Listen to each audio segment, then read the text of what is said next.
It's 1 o'clock, and we're going to start this meeting. But before we do, we want to make sure that Linda Dickson is able to be heard and hear. Give me a thumbs up, Linda, if you can hear us at least. So she can hear us, but we can't hear her.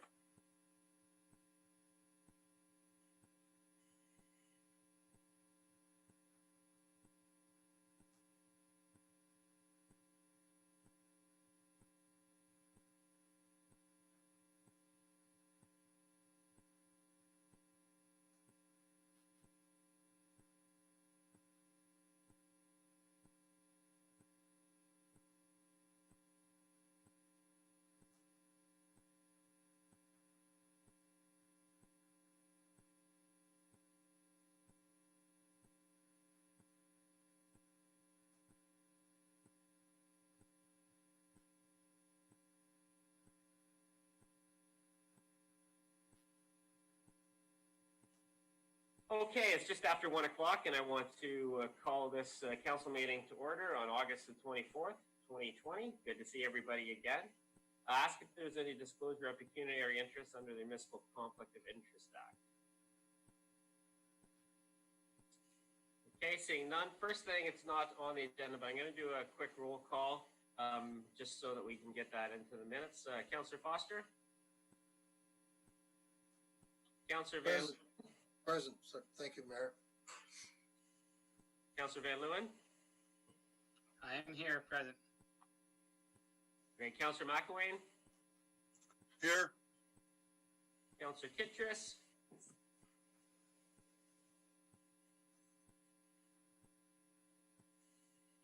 Present. Councillor Dunsmore? Present. And we know that Councillor McCrae is on vacation, so he won't be joining us, and hopefully he's having a good time off.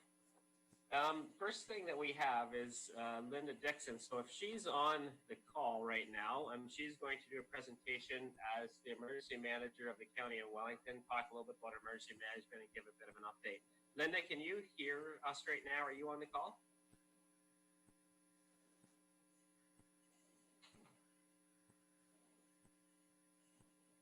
Okay, so we have some technical difficulties with Linda. She could hear us, but we couldn't hear her, so she's working on that.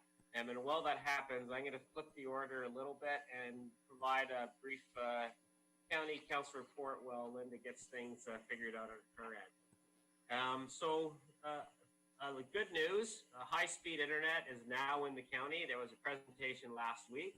The Southwestern Integrated Fiber Technology, SWIFT, announced that high-speed internet is now available in Wellington County residents in the Aris area. So the broadband coverage is being offered by ATEL Networks, and it's the first area to receive access to high speed as part of SWIFT's broadband expansion efforts across all of southwestern Ontario. So this is really good news. Next in line for ATEL and the SWIFT partnership is Ponsonby and Inverhaw. Those are scheduled to be completed in mid-2021. And so once these projects are complete, there'll be more than 650 homes and businesses with high-speed connections. So that's really good news. Other SWIFT projects in Wellington County, the North Frontenac Telephone Company is bringing fiber to almost 300 rural homes in the communities of Wallenstein and Arthur by the end of 2020. Cogeco is bringing fiber to approximately 250 homes in Eden Mills, and that's scheduled to be completed in mid-2021. Cogeco is also bringing fiber to Brucedale, Center Inn, Everton, Ostick, Simpsons Corners, Shands, Spire, Bellwood, Pine Meadows, Maple Leaf Acres, and hundreds of rural residents located between those communities. So that's bringing in nearly 1,700 premises within the township of Center Wellington, Guelph, and Mossa by the end of 2021. So that's really good news. It's exciting that we're finally starting to see some results from a lot of hard work and collaboration of the counties and municipalities that are part of the Western Wardens Caucus. So just to provide a little bit of context, the Western Ontario Wardens Caucus provides governance and oversight for the SWIFT initiative, which is a nonprofit broadband regional project. And so we're finally able to secure some funding under the new Building Canada Fund, the Small Communities Fund. And this is a joint federal provincial infrastructure funding program. So it's taking federal and provincial infrastructure funding, leveraging money from the private sector to improve broadband across the region. So we've been talking a lot about that in the past, but finally last week we had the first residents who are actually on high speed. So that's good that things are finally starting to happen. A quick update on Wellington County, TAPMO, and the aggregate lobby that we're involved in right now. Last Tuesday at the online AMO conference, we had a delegation with Stan Cho, the parliamentary assistant to the Minister of Finance, and I represented the County of Wellington, and we met with other members of the top aggregate producing municipalities of Ontario, TAPMO for short, and this group represents 40 other municipalities that all have gravel pits. So Township Puslinch Mayor James Seeley was also very involved in TAPMO and the county, and he participated in this meeting with the parliamentary assistant as well. The purpose of our meeting was pretty simple. It was, again, to discuss the need to improve how aggregate properties are taxed across Ontario under an equitable valuation system. So our message was real simple again. Gravel pits are not paying their fair share of taxes. 2017, the Municipal Property Assessment Corporation, MPAC, and the aggregate industry agreed to gravel pits would pay to a maximum value of $15,000 per acre. And there was no justification on how this value was reached, and municipalities weren't involved in this agreement. So as a result of this 2017 decision, it was devastating to many municipalities and to the county because we've lost millions of dollars in taxation revenue. So this 2017 decision resulted in many instances where 100-acre gravel pits paying less property taxes than single-family homes and small businesses across the county. And bottom line is classifying gravel pits at the lowest level of farmland doesn't make sense. It's not fair.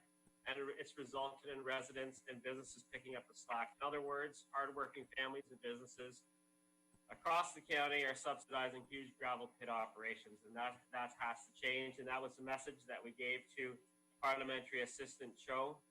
And we offered a potential solution, create a separate class for aggregate producing properties. This was done for landfill sites in 2015, so we felt like precedence was there.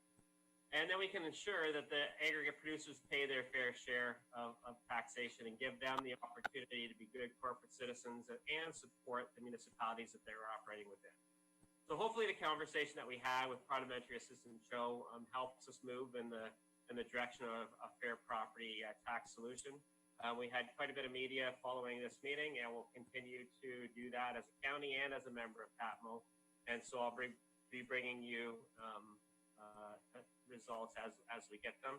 The time is right because MPAC is doing a review right now, so that's why we chose now to make this pitch to the Ministry of Finances, because they're undergoing a review right now. So Parliamentary Assistant Cho made it clear to us that this would be part of the review process. So hopefully we see something that's a little bit more fair. That's it as far as the county update. I also wanted to mention that Senator Wellington was once again invited by AMO to be one of the presenters to speak about our success in effectively managing our assets. The thing that they wanted us to talk about again, and this is the fourth time we've been asked to do so, is to speak of the positive results from our 2% bridge rebuilding capital levy program. So it was great to be recognized as a progressive municipality that many other small and medium-sized towns are trying to emulate. So it was great to be part of that presentation. And that is all I have for my council county report. Linda, are you on right now? I am on the line. Perfect. So thanks very much, Linda, for agreeing to come and speaking to us. I know Linda's been instrumental in a lot of the emergency meetings that we have. And you know, I said this directly to Linda, being prepared for things like COVID takes a lot of work, and you have to go through a lot of exercises and practices.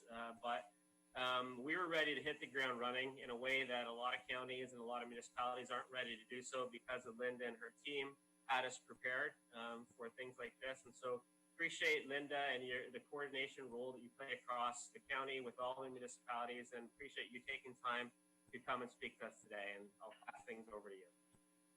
Okay. Well, thank you, Mayor Linton. I appreciate it. I think where I probably will start is I think we're now starting our 6th month of COVID response, if I've got it counted correctly. And the last month or so has been, as most things have been, we've been responding to changes which seem to be almost daily with respect to provincial announcements, federal announcements, etc. Back in March, as everyone's aware, the county and member municipalities all passed emergency declarations at the same time for a number of reasons, but I think part of the main reason was to show a united front in terms of how serious the county and member municipalities were taking the COVID response and looking at proceeding with our emergency management exercises that we've done in the past, and just showing to our residents that we are in the midst of something that's serious and we're taking it serious, and this is how we're responding. That declaration is still in effect today. I know there's been a lot of discussion over the last several weeks about the declaration and where it should be, and should we keep it on or should we terminate the emergency. So a little bit of background, rather unique. There's been only other 2 times that I can recall that the province has ever declared an emergency, and that was back in 2003 when SARS was prevalent in the spring of 2003, and then of course when we had the blackout in 2003. This is the 3rd time that they've declared an emergency under the Emergency Management Civil Protection Act. Back in about 2006, the legislation was revised to allow the province to make a number of orders. And those orders, a lot of that came out of what transpired through the blackout in 2003 and some of the concerns that they saw raised, and they changed it to give them that authority. And they have used that authority very extensively under the Emergency Management Civil Protection Act.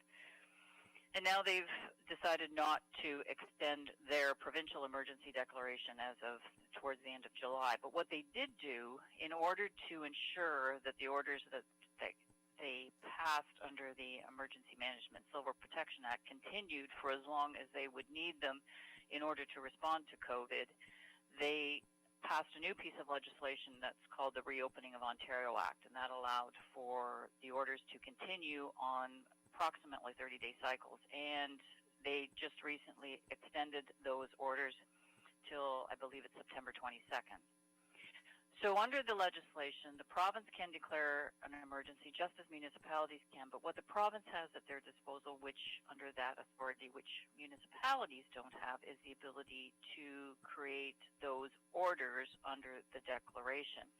So once the declaration has ceased, in this case, for the provincial, their orders are still going on. If we decide to not have the declaration continue and terminate it, then the authority for the heads of council or others to continue any orders that they've made, i.e., and the one in particular is with respect to the county order for masks in support of public health, those would no longer be in effect. So there's a bit of a workaround that the province has. So while they have not continued the emergency declaration, in my view, in all intents and purposes, they are still continuing very extensively with their emergency response with the Reopening of Ontario Act.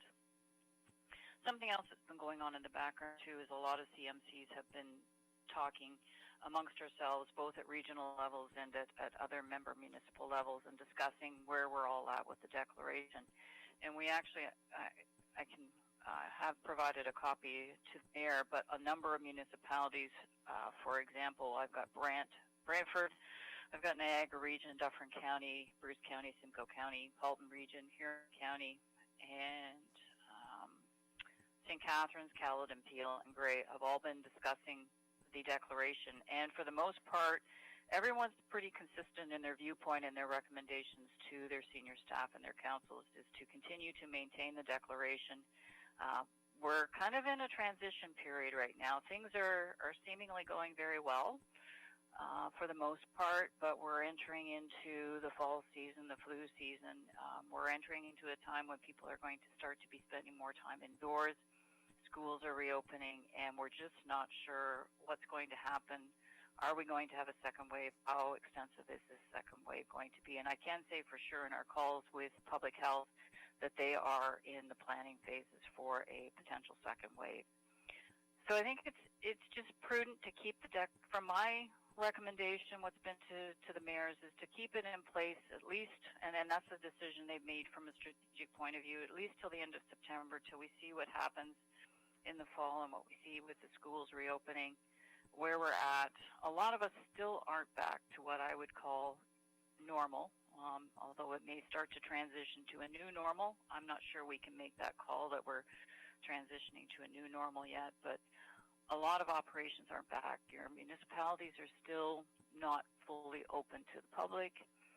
You've still got some redeployments going on, and there's a number of other things to take into consideration. So at this point, from my perspective, I think it's probably a good practice to leave the declaration in place. It's really, in my view, not impeding any decision-making process from a council perspective, but it is a tool that's there and it's available to you should the need arise come September or October. So I think that's all I have to say for now, and thank you for the opportunity to speak to you. Thank you very much, Linda. Are you able to take any questions if we have some questions from council? Sure. Well, sure. Thank you. So I want to make sure the councillors have an opportunity to speak to Linda and ask her any questions that they have directly while we have her on the call here.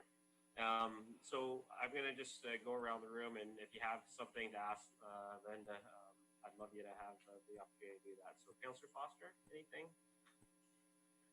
Thank you, Mayor. Thank you, Mayor. Yeah, I do have a couple of questions, or a question for Linda. Linda, if you go back to the years before the pandemic, 2017, 2018, 2019, I recall attending an emergency planning workshop in which you delivered. I believe it was early in 2019. And Councillor McRae and I attended from Center Wellington. And at that time, we knew nothing of a pandemic. Can you tell me what steps were taken in 17, 18, 2019 to prepare for a pandemic? What steps were taken at the county level? So in those years, I would say we probably did not do a lot in preparation of a pandemic. But what I can say is going back into the 2000s and the mid-2000s, we did extensive planning for pandemics. That's with public health, with a number of agencies, the hospitals, etc. Public health put their own emergency plan in place. We did put together at the time of the H1N1 outbreak in 2009, which we thought would be the next pandemic, and it was pretty mild. We had put together what we call at the county business continuity or service continuity plan for a pandemic. And we actually pulled that plan out during the start of COVID. We made a few minor changes to it, and I think we still have some changes as a result of COVID to make to it, but we did share that plan extensively with our member municipalities, with some of your departments like the water departments, wastewater departments. So while maybe not so much in the last few years, there was quite a bit of planning that has been done for the pandemic in the past. And a lot of the things that have been discussed and talked about, we did talk about and did make some informal decisions. I wouldn't say they were written down, but we did make some informal decisions, and you see those playing out. But I have to admit, I don't think any of us, the time that we were doing our pandemic planning back in the mid-2000s, ever thought that it would be something of this duration. Thanks, Linda. Councillor Foster, follow on. Thank you, Mayor. Yeah, just a quick follow-up. Mayor, Linda, I've had half a dozen constituents contact me asking me how we had been prepared, and I really don't have an answer for them. How do I answer the question of these constituents saying that before the pandemic, we really weren't prepared? We were completely unprepared for this. Is that a true statement, first of all? And how might I answer such a question? Well, and in my view, I would say we're prepared for emergencies. We do our training, we do our exercises, we have our plans in place. Linda, pandemics. Well, and pandemics in general, I think with any emergency, they're never ever going to play out the way we think they're going to play out. But I would say, in my view, I think we were, as I said, we had a pandemic service continuity plan in place. We started meeting fairly early on, and I think a lot of the municipalities started meeting early on to get a sense of what was going on. We had a joint meeting with public health in the weeks preceding the provincial declaration. Not that immediately, was after the pandemic? Was that after the pandemic or before? It actually, they sorry. actually. Point of order. Sorry, Point of order. Just a second. My question, Kelly, refers to the Point time of order. long before the pandemic occurred. That's what I'm asking. Councillor Foster, everybody heard your question. You asked the question, allow Linda to respond to the question. Don't interrupt her again. Is there anything else that you wanted to add?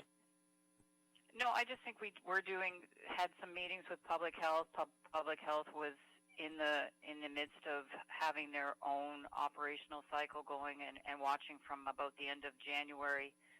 So there was things in place that were going on prior to the provincial declaration in March. Thanks, Linda. Councillor Van Leeuwen, anything? Thanks, Mayor. Can you hear me okay? Yes, I can hear you. Thank you. Okay, good. Yeah, first off, I just wanted to say, sitting in a lot of the different meetings from the emergency management team there, one thing I always notice is there was a lot of planning, and may also help Councillor Foster here. There's a lot of planning in regards to contact lists. How do we contact each other? How do we get how do we communicate? How do we use social media? So there's a lot of planning in the background that the emergency management team does. And so I think that in that way you can see it's not like a surprise. A pandemic is something that's probably is going to be different every time, especially with an emergency, it's going to be different every time. One of my questions, so hopefully that helps Councillor Foster. At the very least, it wasn't that all of a sudden we're like, how do we communicate and how do we call and how do we do this? It works quite smoothly. My question to Linda is, and it's probably more in regards to the working with the public health order and the emergency bylaw. It doesn't access us any extra funds. It just allows the municipality to make it the mandatory face mask bylaw. But some of the difficulties I have with that is a little bit towards, that we balance out mental health, suicide. We balance out how do children react to this? There's so many pieces that we should look at. And one of the things in the public health document, it speaks very much towards because some places are difficult to social distance, therefore we should make it a mandatory across the board. And I just wonder, have we considered that maybe we make it, or the recommendation come forward that in places where you cannot social distance, we recommend the mask, because it kind of puts it in a different perspective versus an all the way across the board, no matter what scenario. And I think that we should look at that because it seems to make a rule not for the norm, but makes a rule for the exceptions, because normally you make a rule and then you make an exception to the rule. So I just wonder if you've considered that, the way that we could work with that. Thanks. Well, thank you for that question. So with the mask order, and yes, Wellington's kind of unique. We were one of the first ones, and I actually give a lot of credit to Wellington, Dufferin Guelph Public Health and Dr. Mercer. This is a public health emergency, public health crisis. They, in my view, public health, the Ministry of Health, and the federal health are all the lead agencies.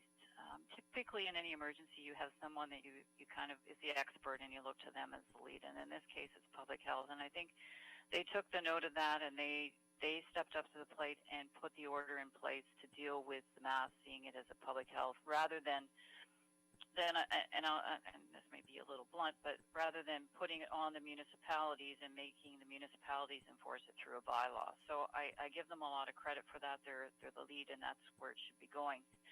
I'm not sure I can answer that question because it was through the Wellington Dufferin Guelph that the mask order was put in place.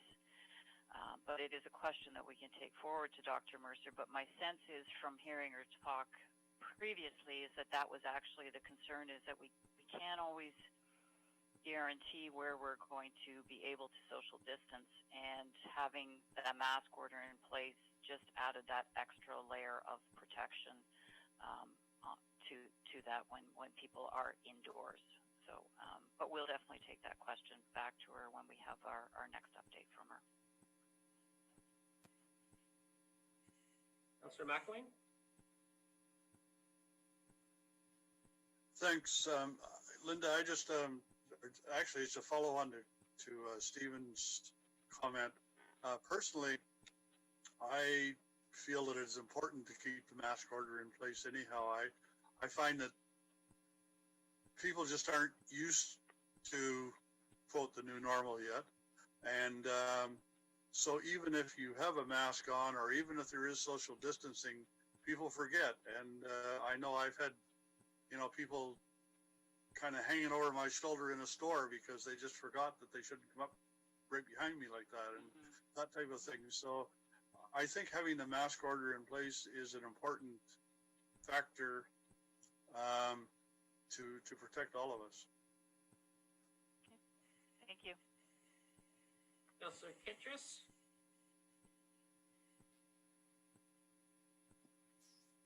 Thank you, Mayor. I just have a question for Linda about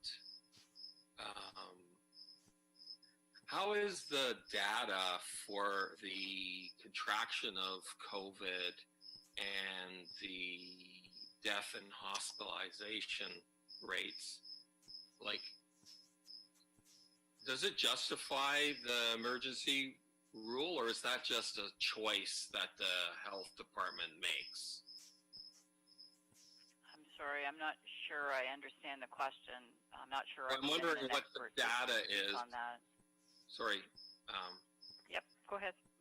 I'm wondering what the data is that will require the end of the emergency rule. Is it just is it based on data of deaths or contraction rates, or so what is the basis of it? Like, is there a scientific basis, or is it just we feel it's okay right now? So I'm just wondering what basis does the emergency law stay in place?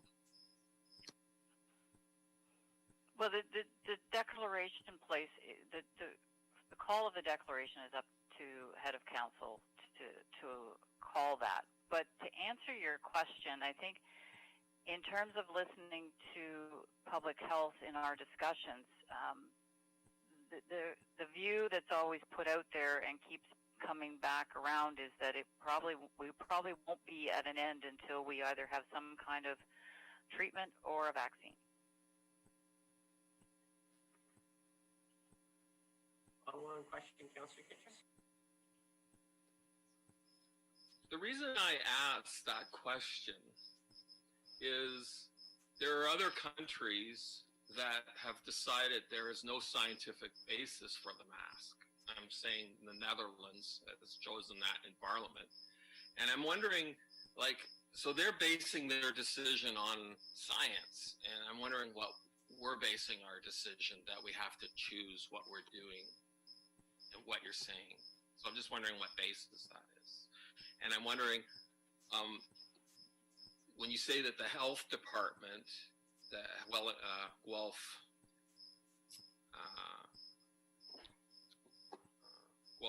Wellington Health Department, when it makes that decision, I'm wondering why on what basis does it make that decision, that we can only need when there's only a vaccine that will be able to delay the emergency laws. So that's what I'm wondering. I'm not sure I'm the one again, sorry, Councillor Kittredge, I'm not a public health expert, emergency manager. So I think that's a question that really needs to be directed to Wellington Dufferin Public Health. In all fairness, for them to respond to that appropriately.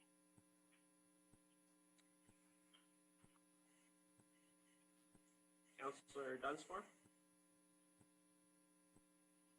Yeah, Linda, I want to thank you for the work you put in. It's my understanding that you may be retiring soon.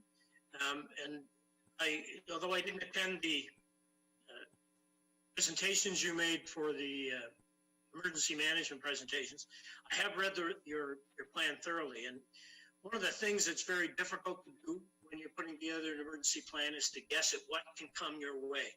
You have to have high-level protocols that you can adjust and adapt. And I think you've done a very, very good job of that, particularly when it comes to this pandemic. Your answer to Councillor Kittredge's question was by deferring to the public health. And one of the things that I've been impressed with your plan is how many people you bring to the table and how many experts you allow to participate in the process. I've had councillor friends of mine from the Niagara region and other regions across the province reach out and say how impressed they were with Wellington County and how quickly we got on this with the masks. There's a great debate over the masks, whether they were right or whether they were wrong. But there are people that are wishing that they had gotten on the bandwagon with masks a long time ago. And your ability to bring people together and to take information from everybody else, I am very impressed, and I want to thank you for the work you've done. Well, thank you, Councillor Dunsmore. Appreciate it. Thank you. It's a team effort, though. Definitely a team effort. Well, thank you very much, Linda, for coming and speaking to us today. Really appreciate the role that you play at the county and across all municipalities.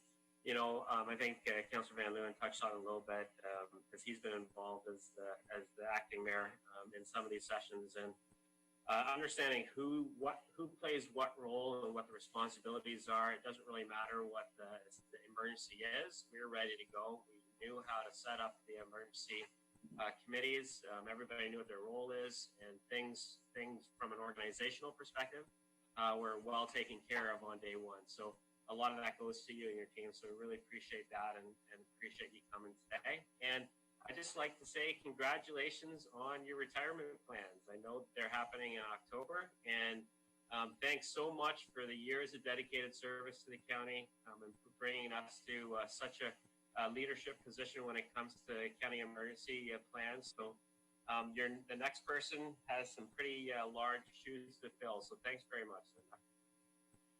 Thank you very much, Mayor. Appreciate it. Have a good day, everyone. Yeah, thanks for coming. Okay, moving on to any committee update from members of council. Anybody on committees that are sitting right now? We'll go back to sitting committees in September. Anybody on? Just raise your hand if you have update from a committee. Councillor Foster. Thank you, Mayor. I wanted to bring a brief update from Center Wellington Hydro. We've been meeting via Skype or Zoom rather on an ongoing basis throughout the pandemic. It appears, first the good news, most of our hydro customers, both residential and commercial, appear to be holding their own, meeting their payment obligations for their hydro. Very few arrears in terms of making your hydro payments. It's interesting to note, I wanted to bring it to everyone's attention, we've seen roughly a 10% increase in usage of both hydro and water, obviously reflecting everybody working at home. So that's an interesting of note. Also, the time of use versus the flat rate, that's something the province is talking about, and we're expecting a decision whether customers may be able to choose one or the other. We're not clear yet, but it's something that the province is discussing, and then we'll have some clear information in November about time of use rates versus the flat rates. And we've been up to speed on doing our capital works, keeping our utility in good shape. So we're in very, very good hands here in Center Wellington in terms of electricity, and I think that's a good thing, especially as we all work from home and we're all counting on our IT to work effectively, and it won't work without hydro. So we're in good hands. Thank you, Mayor. Thanks, Councillor Foster. Any other committee updates? Okay, seeing none, we'll move on to confirmation of the agenda.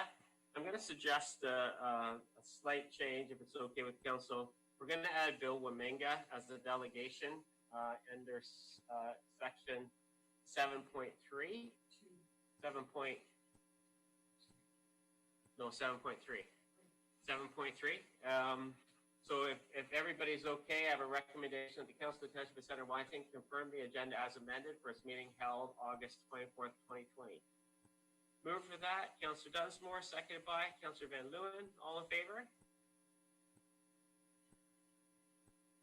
Opposed? And that carries. Okay, so confirmation of the minutes. We have council minutes from June the 29th, public meeting under the Planning Act minutes from July the 29th. I have a recommendation that the minutes of the council meeting held June 29th, 2020, and the public meeting under the Planning Act Committee of the Whole, July 29th, 2020, be adopted as circulated. Move for that recommendation, please. Councillor McElwain, seconded by Councillor Dunsmore. All in favor? And that's carried. Moving on to no delegations. Number 7, consideration of reports. First item we have on the agenda is the Fergus Wastewater Treatment Plant secondary digester roof. And Colin, are you going to start that off or hand that over to Stephanie? I believe, Dan, this is your report. Are you going to do the introduction, and then we'll have Stephanie, Rossi, Township, and then Mike Newbigging with Jacobs provide some of the technical details. So Sorry, I should learn to read my agenda. no worries, that's Report okay. from Dan. Apologize for that, Dan. I wasn't trying to slight you. I know finance folks take that. Thank you, Mayor Linton. So this is request for proposal 30-20, Fergus Wastewater Treatment Plant secondary digester roof replacement. It was a RFP. We have Stephanie Rossi and Mike from Jacobs in attendance tonight this afternoon to provide a technical overview of the project, and then I will conclude things with some summaries of the proposal process and the financial analysis. So with that, I handed things over to Stephanie and Mike. Great. Stephanie. Thanks, Dan. Thanks, Mayor Linton. So to give everybody a little bit of information on the background of this project, the Fergus Wastewater Treatment Plant has a primary digester with a fixed fiberglass reinforced plastic roof, FRP, and it also has a secondary digester with a floating FRP roof. Those roofs were built in 1991, and then back about 4 years ago in 2016, the secondary digester was drained and emptied and cleaned out and inspected, as there was pressure gas leaking from basically around the perimeter of the floating FRP roof dome. So at that time, the recommendation was to try to do a repair, basically to do a coating on the interior of the skirt and the joint where the skirt meets the edge of the perimeter of the roof dome. So that was done, but unfortunately it didn't resolve the problem, and there was still gas pressure escaping. So at that point, the recommendation became to replace the existing aging FRP roof, as it was, coming up to 30 years old, reaching the end of its service life, and was still not able to maintain pressure and was still leaking gas. So to move ahead with that process, the township engaged the consultants Jacobs to do an evaluation of different roof materials and to come up with some recommendations as to the best roof material to use for a roof replacement. So with that, I will turn it over to Mike, the project manager with Jacobs, and he can walk us through the roof evaluation and recommendations process. Very much. Thank you very much, Stephanie. We were pleased to work with the township on this project, so we did undertake a comprehensive review of digester roof types and materials. Most commonly used roofs are carbon steel and stainless steel roofs. Concrete roofs are also used, but generally it would have to be designed that way from the beginning. And of course, the existing roofs are fiberglass. Less common ones are fiberglass and aluminum. We did undertake a comprehensive review, which included technical, operational, and economic considerations. On the technical side, we looked at constructability, expected service life, structural implications, what impacts it would have on the permit that the plant has, and the availability of prevalence of different materials in the industry. In terms of operations, we looked at maintenance requirements, operating flexibility, the ability to store some gas in the roof, and the ability to later add mixing and heating as part of that work. And then for economics, we looked at capital costs as well as operating and maintenance costs, and hence a life cycle cost. That comprehensive review was undertaken, and based on that, the gas holder floating roof with stainless steel was the recommended roof for the replacement of the existing secondary digester roof at the Fergus Wastewater Treatment Plant. And that led to the development of the RFP that went out, that was Dan alluded to. There was 3 responses to that RFP from Bennett Mechanical Installations, from BGL Contractors Corp, and Glover Hill. In that evaluation, it was evaluated by a steering committee. We looked at the team, the overall team that was being proposed, the proof of their ability to carry out the work, their project team expertise, and technical elements, how they were going to handle specific issues at the Fergus Wastewater Treatment Plants in terms of logistics and maintaining operation in service and not impacting any of the areas of the plant, and being able to actually put the roof on the existing tanks, and then looked at project understanding in terms of schedule and work plan. So based on that, Glover Hill scored very favorably. They provided a very technical, a very comprehensive team that had worked together in the past, including some of the specialties in terms of welding and crane operators. The roof designer manufacturer that they carried was very experienced and had the references and expertise that we requested. The technical aspects were well laid out in terms of their what they were going to provide, and preliminary drawings and specifications of what was going to be provided and fit with what was requested. And their work plan and schedule was detailed and met the requirements of the project in terms of timing and maintaining the plant in service and such. So their understanding of the scope was considerable and was the best, and therefore we recommended that Glover Hill be awarded this contract. So that's a bit of background on the evaluation and on the submission of the RFP, and I can pass it back to Dan, I think. Thanks, Mike.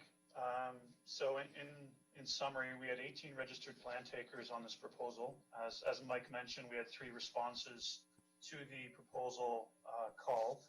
Our selection committee, reviewing the proposals, were made up of the Managing Director of Infrastructure Services, Manager of Environmental Services, the Asset Management and Capital Project Manager, and Jacobs as well sat on that committee. And it is the selection committee's recommendation to award to Glover Hill, Inc. at an upset limit of $1,948,000, which excludes both contingency and HST. The recommendation letter from Jacobs is attached in attachment A to my report. Attachment B to my report shows the financial analysis of total proposed project costs. We are just over 328,000 over budget in comparison to what was approved in the 2019 budget for this project. We are recommending that the excess funding come out of the wastewater capital reserve, and we do have sufficient funds, more than sufficient funds within the wastewater capital reserve to accommodate this transfer. So we are recommending award to Glover Hill.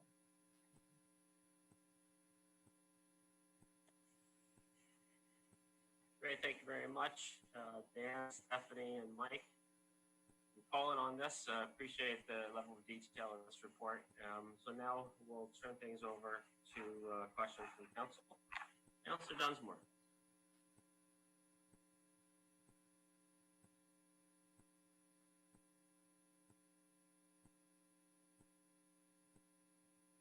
And I just want to be clear, the overage of the $328,000 plus is coming out of the wastewater, so it doesn't impact the operating tax budget?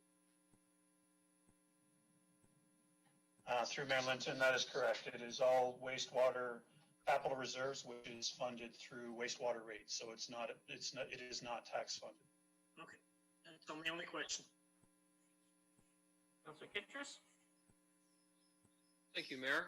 I have a question for Mike.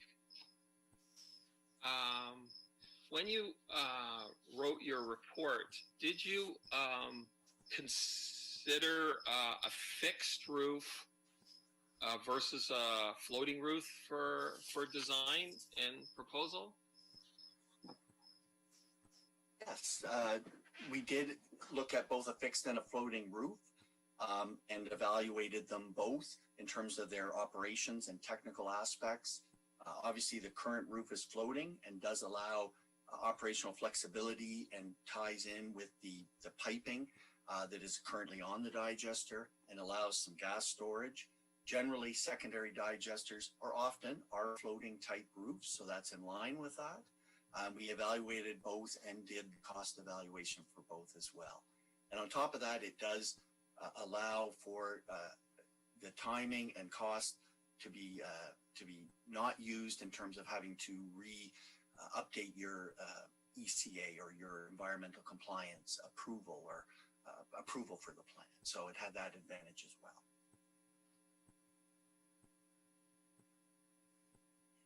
Councillor McElwain.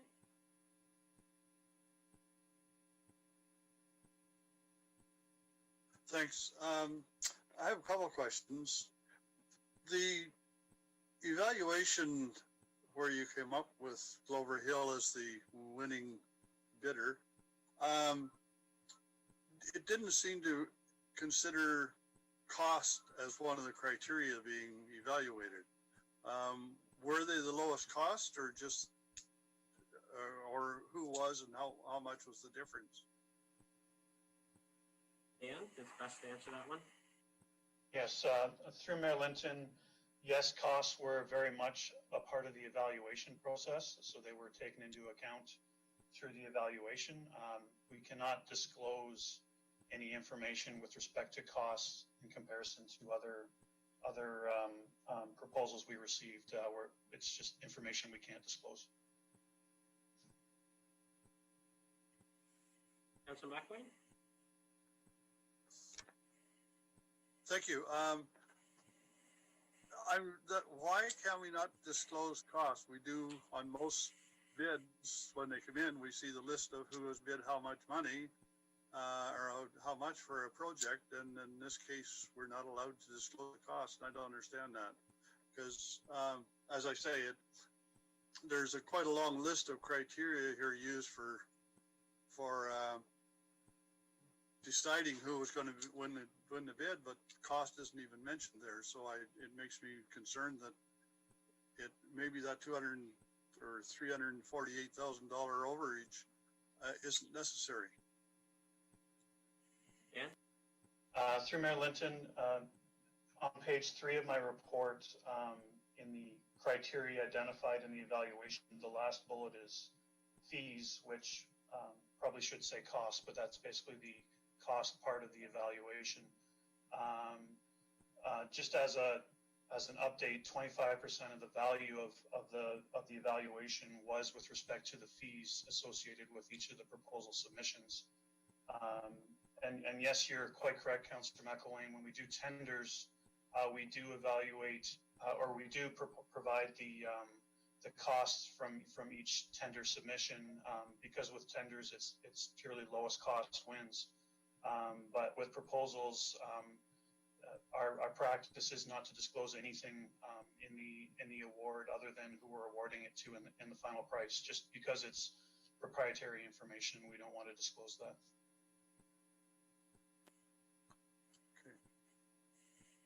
I have another follow-up. Okay, Councillor McElwain. This one is on a different subject. To follow on Stephen's question about the fixed roof versus the floating roof, there's a quite a large difference in the capital cost between the two. Does the the change to our permit, I don't imagine would make the difference between that whole thing. So what are the financial benefits of a floating roof? Because I haven't seen any real financial benefits, basically.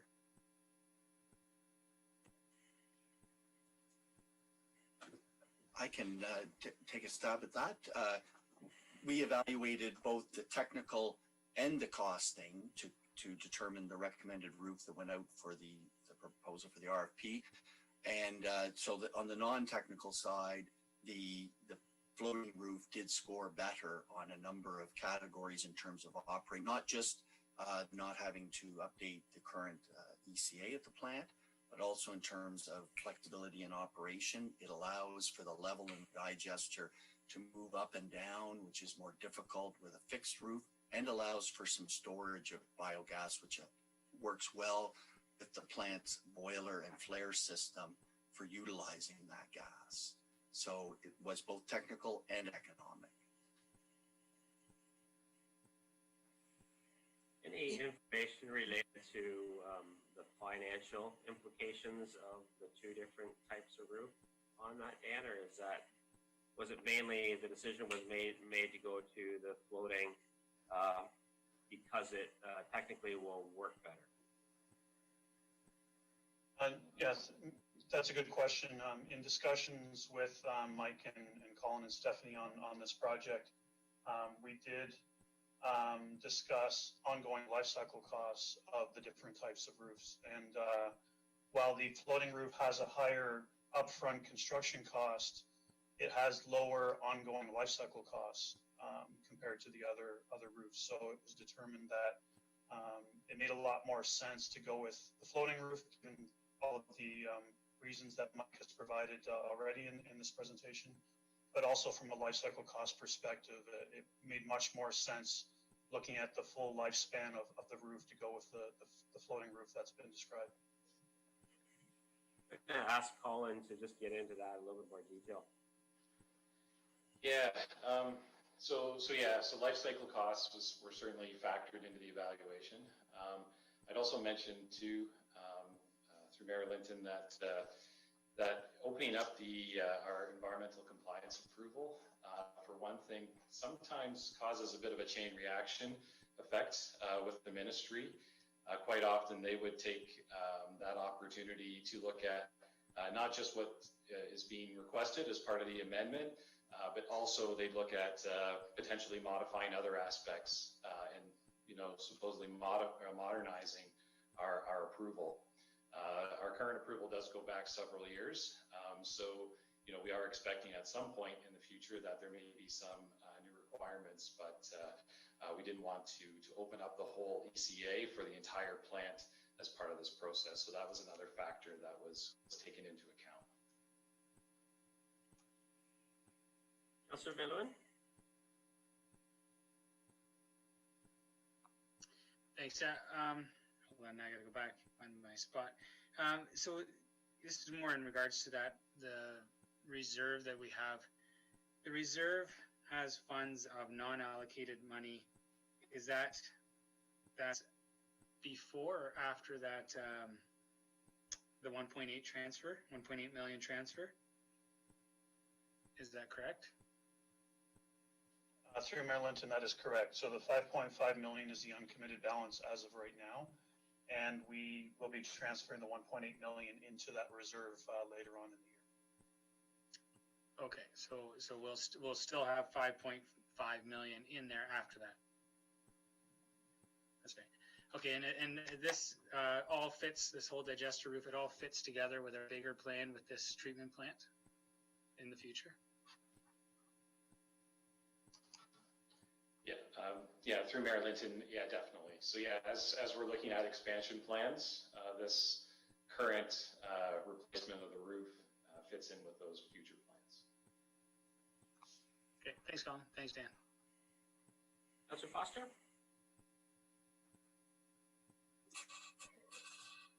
Thank you, Mayor. I have quite a number of questions on this issue. I've done a fair bit of research on it. And my first question is to Mike. Mike, I understand you're a consulting engineer doing work of this nature all across the province. Can you tell me what is the most common kind of secondary digester roof, both in Kitchener, Guelph, Fergus, but also across the province? What kind of roof do we most commonly see in Ontario? Yes, that's a good point. I would say the most common roof is a steel roof. Carbon steel roofs are quite common.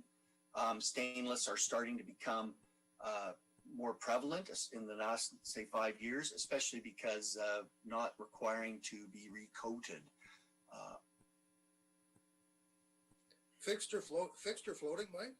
Do we mostly see fixed? It does roofing? vary. For primaries, they tend to be fixed. For second, some are fixed and some are floating. Follow on, Councillor Foster? Yes, thank you, Mayor. It's my understanding that Waterloo has 4 secondary digesters, all with fixed roofs. Kitchener, same thing. Guelph, same thing. Elmira, fixed roof. North of us, we have fixed roofs. I also understand both Orangeville and Burlington have recently swapped out their floating roofs on their secondary digesters for fixed roofs. I further understand that we could do this for less than $1 million to build a fixed roof. So my question then is to Colin Baker. Colin, why wouldn't we want to have a more fulsome discussion of the fixed roof option? I haven't seen any costing from you on this. Why wouldn't we want to save over $1 million by going with the commonly used fixed roof that's commonly used both in our region and across this province? We could save $1.5 million by my calculation. Why wouldn't we want to do that? So before you start, Colin, Mike, did you have anything, Councillor Foster talked about a number of jurisdictions there. Did you have any comment about those before we turn things over to Colin? He's correct. For example, we are doing work at the Guelph plant. It is a concrete digester roof, so it's a little different. We wouldn't propose to put a concrete roof on Fergus at this point. There are fixed secondary roofs. That is quite true.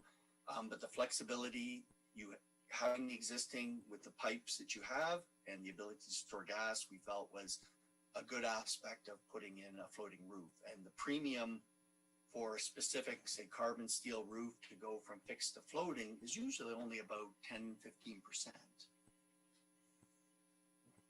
Thanks, Mike. Colin? Yeah, I would just add, we did look at fixed roofs in quite a bit of detail during the evaluations stage of the process. And like Mike said, that was the percentage difference in cost. And again, as we factor in life cycle costs, we factor in the, not opening up the ECA to make those amendments. We feel that we are confident recommending the floating stainless steel roof going forward. We've completed a very comprehensive evaluation of the alternatives. And so as a project team, we're confident in our recommendation going forward. Thanks, Colin. Councillor Foster? Thank you, Mayor. I have to beg to differ, Colin. I've had a number of discussions with skilled sewage plant operators, two of which are constituents of mine. I want to ask you, did you ever work with your employees to discuss the fixed roof option? And am I correct that a proposal was tabled to replace this fixed roof 2 years ago and that it would be just under the $1 million mark? Is that a correct statement? Yeah, so. Yes or no? Councillor Foster, you don't have to direct Mr. Baker on how to answer. You've posed a question, let him answer. Yeah, thank you for your question, Councillor Foster, through Mayor Linton. So, yeah, absolutely. Our operations staff were involved in every step of this process, particularly as we looked at the evaluation of alternatives. They provided input on the operating side. They've also provided input into the contract documents that we assembled as part of the RFP. So yes, absolutely, our operations staff have been involved. Our supervisor of wastewater services, Anton, has been very involved in the process.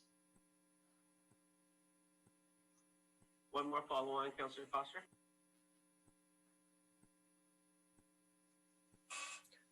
Thank you, Mayor. Can you hear me okay? There we go. I see the green box. Thank you, Mayor, for the last follow-up. We've talked a lot here today about costing, and yet it's not in the report. I would have liked to have seen a fulsome report with the costs and benefits of fixed and floating, and also the actual costs of fixed and floating. And it's not here. And with that in mind, I would like to make a motion that we refer this back to staff for a fulsome cost report on the fixed option and the floating option, and a fulsome report on the pros and cons of fixed and floating, because it's not here. We cannot make an informed decision without complete information. So I'm making a motion to send this back to staff and to come back with a fulsome cost benefit analysis and a fulsome costing on both a fixed option and a floating option. Motion made.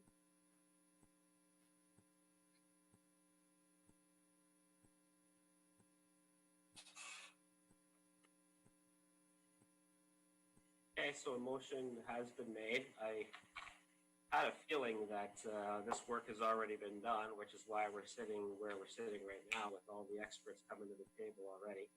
So I don't know how this changes anything, but there has been a motion on the floor, so I have to respect that motion.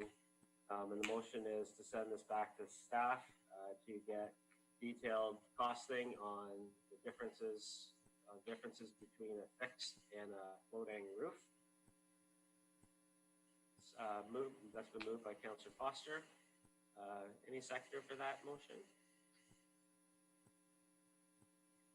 Councillor Kittrus. So do we have a discussion on on Not on deferral. No, there's no discussion on deferral. So I'll call the question. All in favor of that deferral? One, Councillor Foster, Councillor McElwain, Councillor Kittrus, so 3. Opposed to that deferral? And that is a tie vote, which means that the deferral is defeated. Your Worship. Councillor Foster? Your Worship, I call for a recorded vote on this matter. Sure, it's already happened, but we can do a recorded vote now. Okay, I'll turn that over to the clerk for recorded vote. Just a second once we get set up.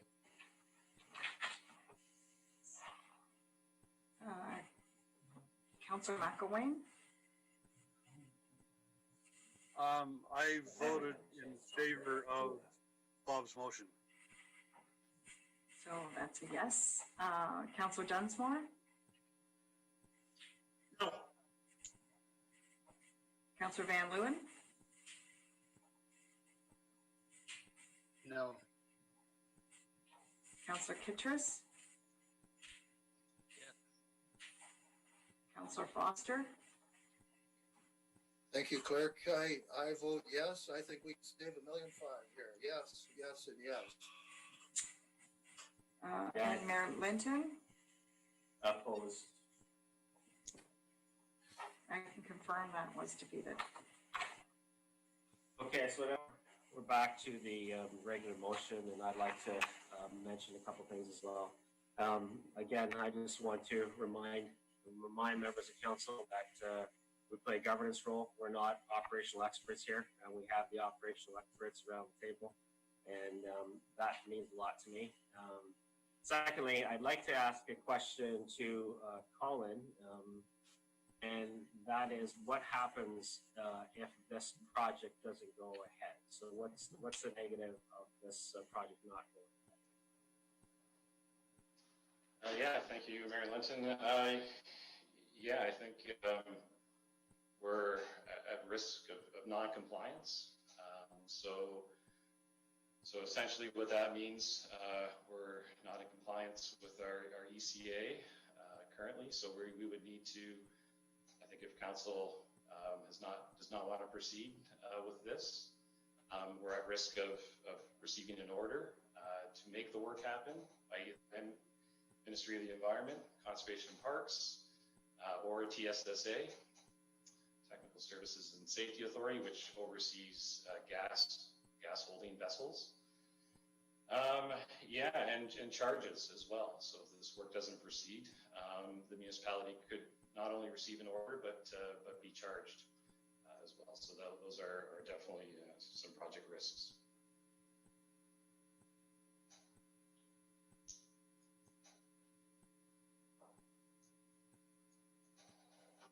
Just another question as far as the timing of the project. So how important is this to happen now versus in half a year? Colin? Yeah, so thank you for the question. So really we're looking at almost a year-long process to get the roof fabricated, delivered to the site, welded, and lifted in place and recommissioning. So our completion date, I believe, was late September 2021. And that timing is ideal because we really want to start up the digester during the warmer temperatures, get things running properly. We really need to do that in the warmer temperatures. So if we're looking at a, maybe 2-month or 3-month delay in getting things started, that might kick us into the 2022 construction season. So another additional year in order to get that digester roof up and in place and restart up the secondary digester. So it has some significant implications in terms of schedule. Any other comments from members of council on this one? Councillor Van Leeuwen?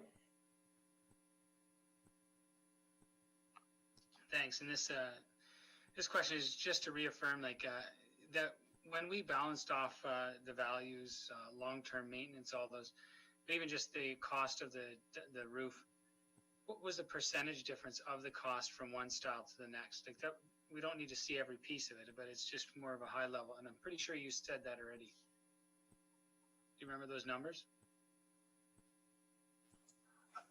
We did do an evaluation at present value, and generally they were within about 10 to 15% on a net present value there. Okay, and I just wanted to reaffirm that because, I mean, that's a big difference between some of the numbers that we're hearing. So that's why I just wanted to confirm that I heard that right. So, okay, thank you.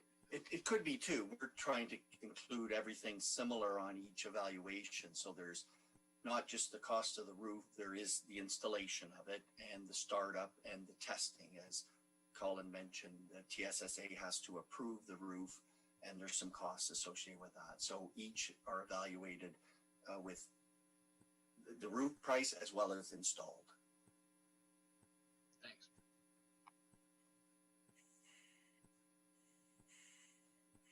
Councillor Foster? Thank you, Mayor. Thank you, Mayor. I have a question and a comment. I note that we've known about this for 4 or 5 years. Colin, if this has been an issue and you're worried about being in compliance and fines from the ministry, 4 or 5 years have gone by since we've known about this. You know, it doesn't make sense to me that you're worried about compliance when you've let 4 or 5 years go by. This has been leaking since 2016, I believe. Secondly, our own employees have told us that a fixed roof could have been done for $900,000, and here we are going to spend 2.4 million, and we're also over budget. I'd like a more fulsome answer, Colin. Why would you not want to save $1.5 million and have this project done for around about the million mark? And it's not even in the report, the details. I'm just going to pause just for a second before I'm going to turn it over to Colin. I hear a lot of numbers being thrown out by Councillor Foster, and I'm not sure where you're getting those numbers, but you're not the expert at this. So I would, with a grain of salt, I would be taking the numbers that you're throwing out there, because we have a fiduciary duty to provide accurate numbers when we know that this is a meeting that is live and this information is going out to the community, this information is going out to the media, and you're just throwing numbers out willy-nilly. So I caution you to do that. Our staff have put together a plan here that has clearly laid out financial implications and costs, where the money's coming from. It's gone through a pretty rigorous process, so I don't want us to assume that some of these numbers that you're throwing out actually come from anywhere that is a reliable source.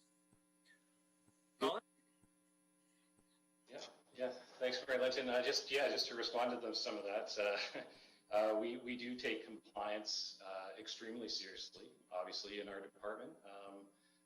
So I'm a little taken aback that Councillor Foster would claim that we don't.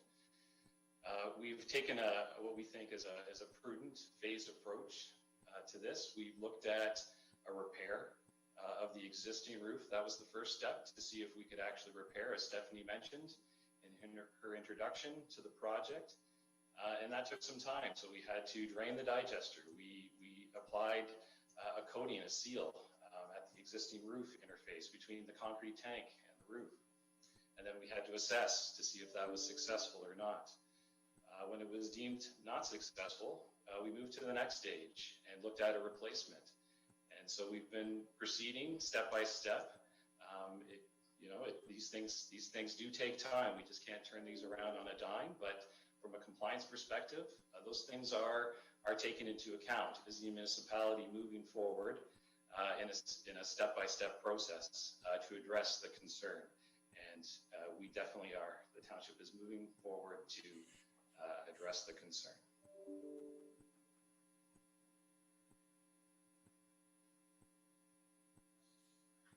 Thanks, Mayor Linton. And just in responding to the question, this has taken a little bit of time to look at, but specifically because staff have done the due diligence and making sure, as Colin has noted, we have not just rushed in this decision and said the floating roof is the thing that we need to move forward for. We have looked at how do we do repairs, what is an evaluation. Similar to an EA process, we evaluated a number of different options, including the flat roof, different materials of roof, as well as the operational life cycle. Mike has worked hand in hand, who's done a number of these roofs and provided that professional expertise, and it's even their recommendation to proceed with the floating roof based on our existing operations and the style of operations that we have. A number of times we hear about comparing to other municipalities. This is a unique situation. Each wastewater treatment plant operates differently based on how they were designed and when they were designed. For ours, this is the best option and the most cost efficient moving forward. And the fact that we've looked at all the cost cycle long term. One of the components about a fixed roof that Colin had mentioned to staff previously was the fact that there would be an ongoing maintenance of painting and looking after that roof on an ongoing cycle. With the floating roof, we do not have those operational costs. So that's when we look at the overall cost. Yes, the capital may be more expensive at this point in time, but over a 50-year life cycle on this floating roof, the cost will be less than a fixed roof in place for this facility. And that is why staff have made that recommendation, as well as in support with Mike as our professional expertise on this project. Dan, as far as the process goes, can you explain the implication of us not moving forward and passing this recommendation? what will that mean from a process perspective?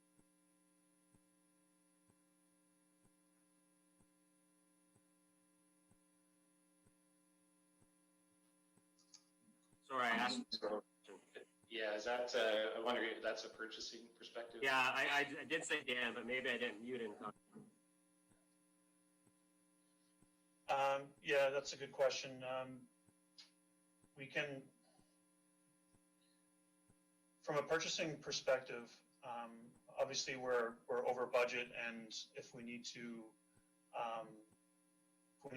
redo the proposal, we can. I would be more concerned about the legislative compliance on Collins and meeting the requirements and not having an order from the province. So there's less of a concern on the purchasing side, more of a concern on the environmental side. Colin, can you just speak to the compliance on the system side again?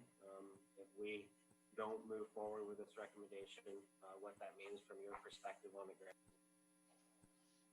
Yeah, thanks for the question. Yeah, so from our perspective, it's a risk, right? So we could be issued an order from the ministry or TSSA. There could be, again, charges involved. Again, they're looking to see that those incremental steps forward to a solution. But you know, obviously we've hit a bit of a roadblock today, so it's a bit of an unknown, but it is certainly a risk.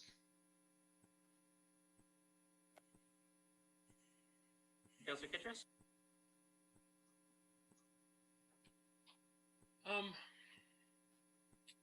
I'm a little bit disturbed by this conversation we're having here, because all we're asking for in the previous motion was more information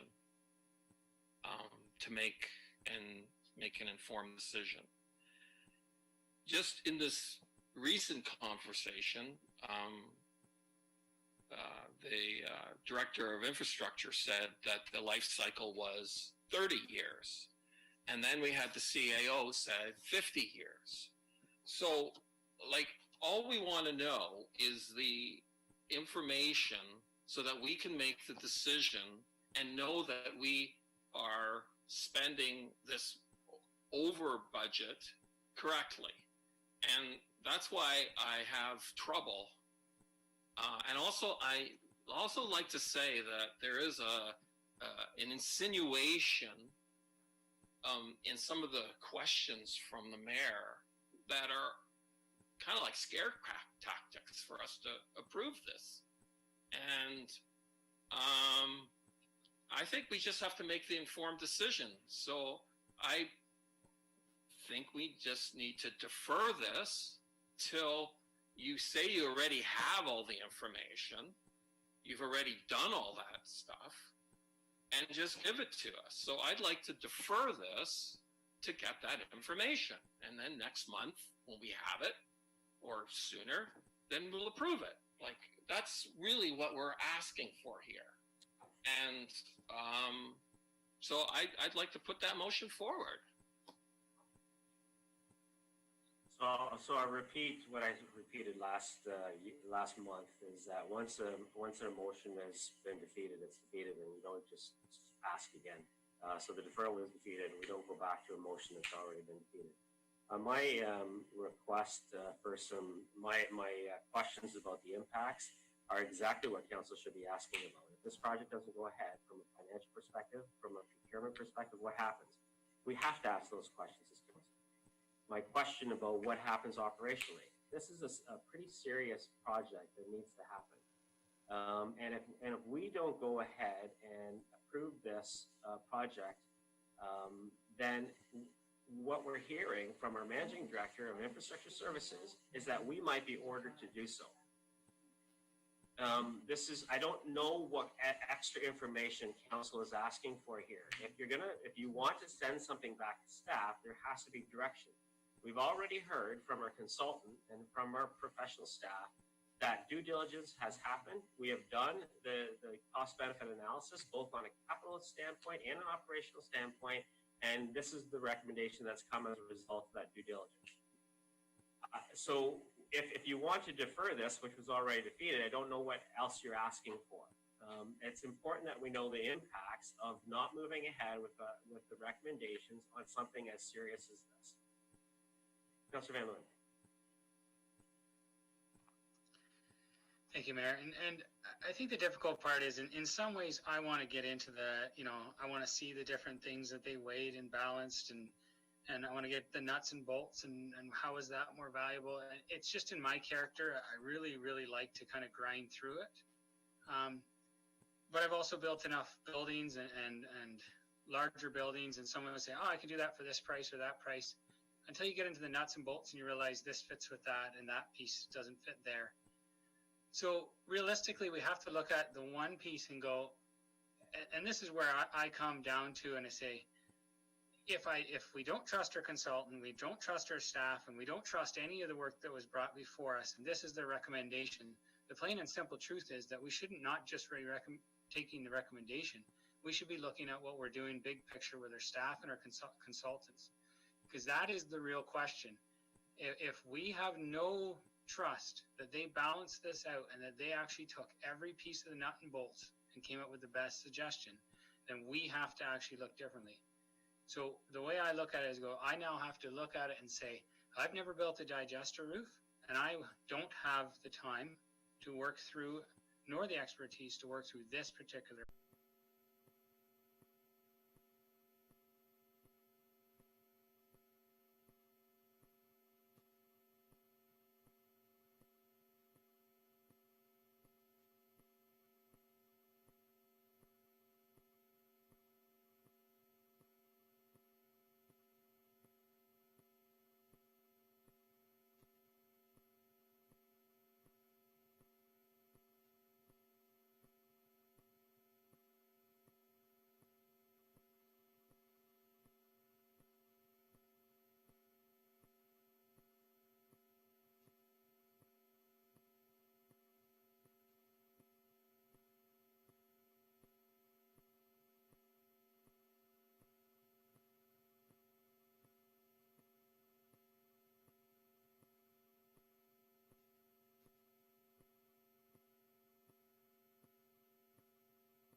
I just wanted to confer, sorry about that, I just wanted to confer with the clerk just to make sure I understood the deferral rules. And we can't move ahead with another deferral. We are already defeated that. So I'm going to call this to question. I don't know any other way of doing it. Councillor Dunsmore has asked for a recorded vote. So I'm going to read the recommendation. That the Council of Township of Center Wellington award request for proposal 30-20 Fergus Wastewater Treatment Plant Secondary Digester Roof Replacement. The Gold Hill Incorporated a total offset limit of $1,948,000, excluding contingencies and HST. Mover for that recommendation. Oh, and sorry, I forgot the second part. And that the funding for this project be revised as outlined in the report COR 2020-43, dated August 24th, 2020. Mover for that recommendation. Councillor Dunsmore, seconded by Councillor Van Leeuwen. All in favor?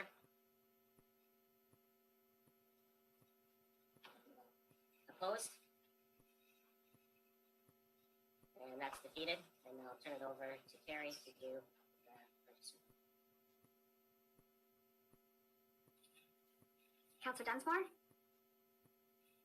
For. Councillor Kittredge? Against? Councillor McElwain? Against. Councillor Van Leeuwen? For. Councillor Foster? Against? And Mayor Linton. 4. Okay, moving on to 7.2, Heritage Permit, 37 Henderson Street, Elora. A report from Mariana, our senior planner. Welcome, Mariana. Oh, hang on. Let me bring it in. Sorry, we're there in our waiting room. They didn't come in inside.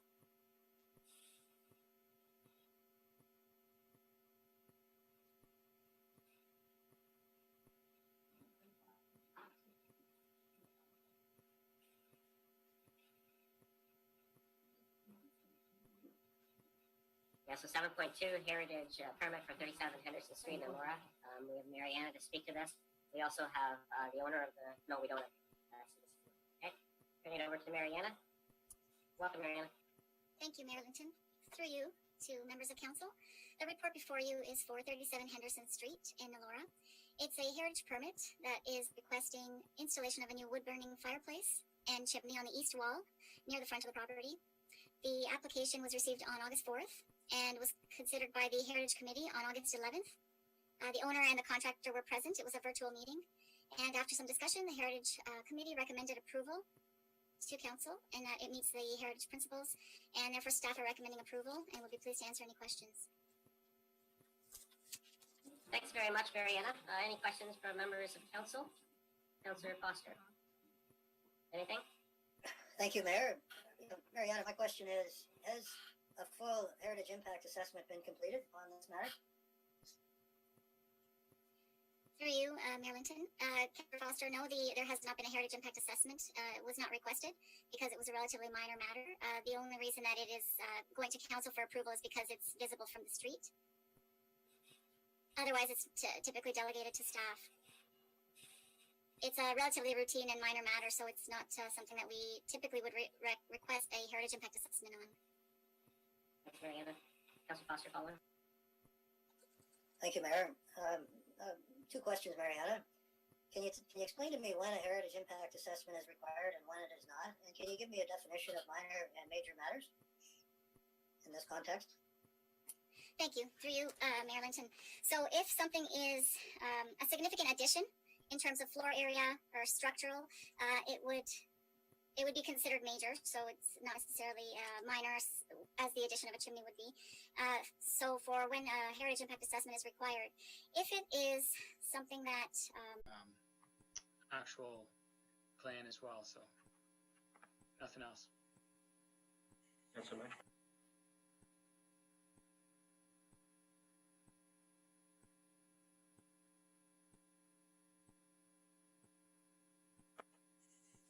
Councillor McElwain? Councillor Kitcher? No comments. Councillor Dunsmore? So this is just to add a chimney for the fireplace or for heating purposes? Given the age, was it originally heated by a fireplace? Thank you. Through you, yes, there was a fireplace and chimney on the front of the building. We actually have old photos from the archives that did show that there was one on the front facade, sort of in the center. That was removed some time ago, and the current owner had redone a lot of the eaves and soffits to remove the aluminum and replace with wood. But this chimney itself is a new chimney, yes. And he's matching the brick, and he's using it. Clearly, the old fireplace, the old root of that chimney wouldn't be usable or be safe. So he's adding a chimney to make it safer, and he's matching the brick, correct? That's right. Through you, and it will need to comply with current Ontario Building Code requirements in terms of height, and it is going to project slightly out from the east wall in terms of the new brick. Good. No more questions. I read the recommendation that the Council of the Township of Center Wellington approves heritage permit application HP 2020-003 for alterations to the designated property municipally known as 37 Henderson Street, Elora, pursuant to Section 33 of the Ontario Heritage Act, RSO 1990, Section 018. Mover for that recommendation. Councillor Van Leeuwen, seconded by Councillor Dunsmore. All in favor? And that is carried. Thanks, Mariana. Moving on to 7.3, 169 Victoria Crescent in Elora. We have a report from our senior planner, Mariana. We also have the owner, Bill Waminga, on the line as well to provide some details and answer any questions that you might have on that. But I'll turn it over initially to Mariana. Thank you, Mayor Linton. Through you, this report before you is an application again for a heritage permit. The property is designated under the Heritage Act, like the previous one. The address is 169 Victoria Crescent, and it is designated for the church manse, former church manse for the Chalmers Church on the property. So basically what is currently the dwelling today. There's also a stone shed on the property that was mentioned in the designation bylaw. There isn't any detail given other than the fact that there's a stone shed on the property. The application was received on May 26th for alteration to the property, including demolition of the stone shed and construction of a new detached garage with living area above. So further planning approvals would be required for that aspect, but the heritage permit is coming before you today so that prior to the applicant making any planning approvals, we are satisfied that the heritage permit could be issued. And the council has basically the report before you in terms of what is proposed, and the plans and diagrams are circulated with the application as well and are in the agenda. I'm aware that there was a request received today for a deferral of this matter, so I think it's wise to just let council know that in the case of a heritage permit application, there are 3 options. So for under section 34, when there is demolition related to the application, there is the option to consent to the application, consent with conditions, or to refuse the application. But that decision must be made within 90 days. So the 90 days would come up on August 26th. So just in terms of the deferral request, I just wanted council to be aware of the timelines under the Ontario Heritage Act. There is an allowance for alterations only under section 33 of the Act when there's a heritage permit before council to speak with, or if the applicant agrees, that can be extended, the timeline can be extended, but there isn't the same allowance for demolition. So demolition requests must be addressed within 90 days. So I just wanted council to be aware of that. So the applicant basically came to the Heritage Committee. That matter was considered at a July meeting, so the first Zoom meeting of the Heritage Committee, in order to consider this application because of the timelines. So the application was considered July 14th. At that time, the committee made the decision to allow the demolition of the structure, and then deferred the second part of the application, which was to construct the new structure, to allow a more detailed review of the site and the context within which the building would be proposed. So the committee members visited the site and met with the owner, and the owner had explained the location better, and the committee members understood the location, the context, the surrounding buildings, and where the proposed new building will be located exactly in comparison to the house. And then at the committee meeting on August 11th, the decision was made to recommend approval of the second part of the application, which is to construct the new detached building. And as I mentioned, there are further planning approvals that will be required for the new building.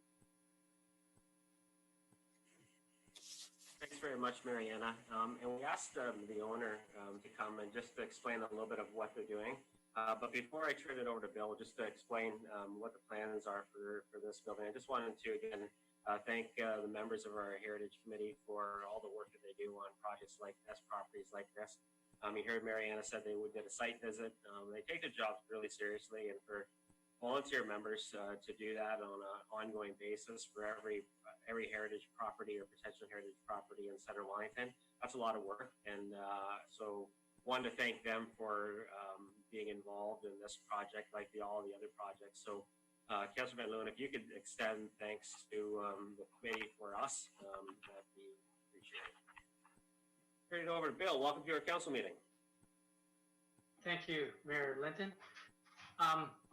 So the reason why I'm proposing, like, I would like to build a coach house in keeping with the house, but I'd like to have a second floor and rent it to a senior for a few reasons. One, it's a pretty big lot, and if I do that, whoever buys the house in the future, which I hope is a long time from now, will not slice the lot off and put an average house on it. Two, I have income, so I can stay in this building. But the other one is the shed. The foundation is only 18 inches below grade. It is full of cracks, and I work on a lot of heritage houses, but I can't save that building. So I'm proposing to demolish it and build a new garage. That's the start. Thanks very much, Bill. Thanks for coming today. I appreciate that. Questions from council? Councillor Foster. Thank you, Mayor.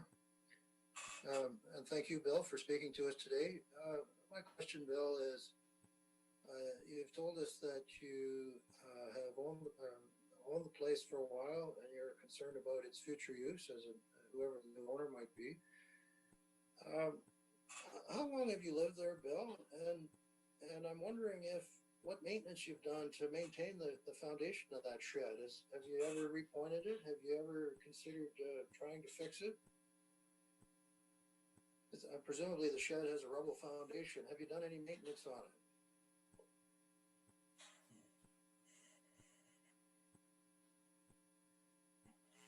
Bill, you just have to unmute yourself. And you don't have to bother telling us how long you've lived there. That's immaterial. But the other question, yeah, feel free to answer that one. You still got to click the button on the right-hand side to unmute yourself. How's that? There we go. Okay, sorry. I've lived here 20 years. The other one is when a foundation is only 18 inches deep, no matter what you do, you can't fix it. Unless I dig down and underpin the whole thing, which you can't do on a stone foundation. So the building has never been, no one's ever put any work into it ever since it's been built. It's actually, someone poured a concrete floor in there, but I can't fix it. So what's the sense of pointing it? Councillor Van Leeuwen?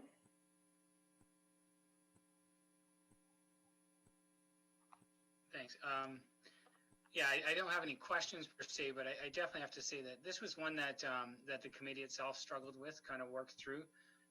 Actually, really took their time on. They did not rush through this application, and I think you can see that. You know, when they struggled with it, they booked those site visits. Then some of them did the site visits. Reed spoke about it at next meetings. It's been a fairly detailed discussion at Heritage. It's so what you see before you is a lot of work, and yet this is the direction that they're recommending from the committee. So, and I will pass along the thanks from council too, how much work the committee does, because being on the committee, I stand amazed at how much work they do for each building. Thanks. Councillor McElwain?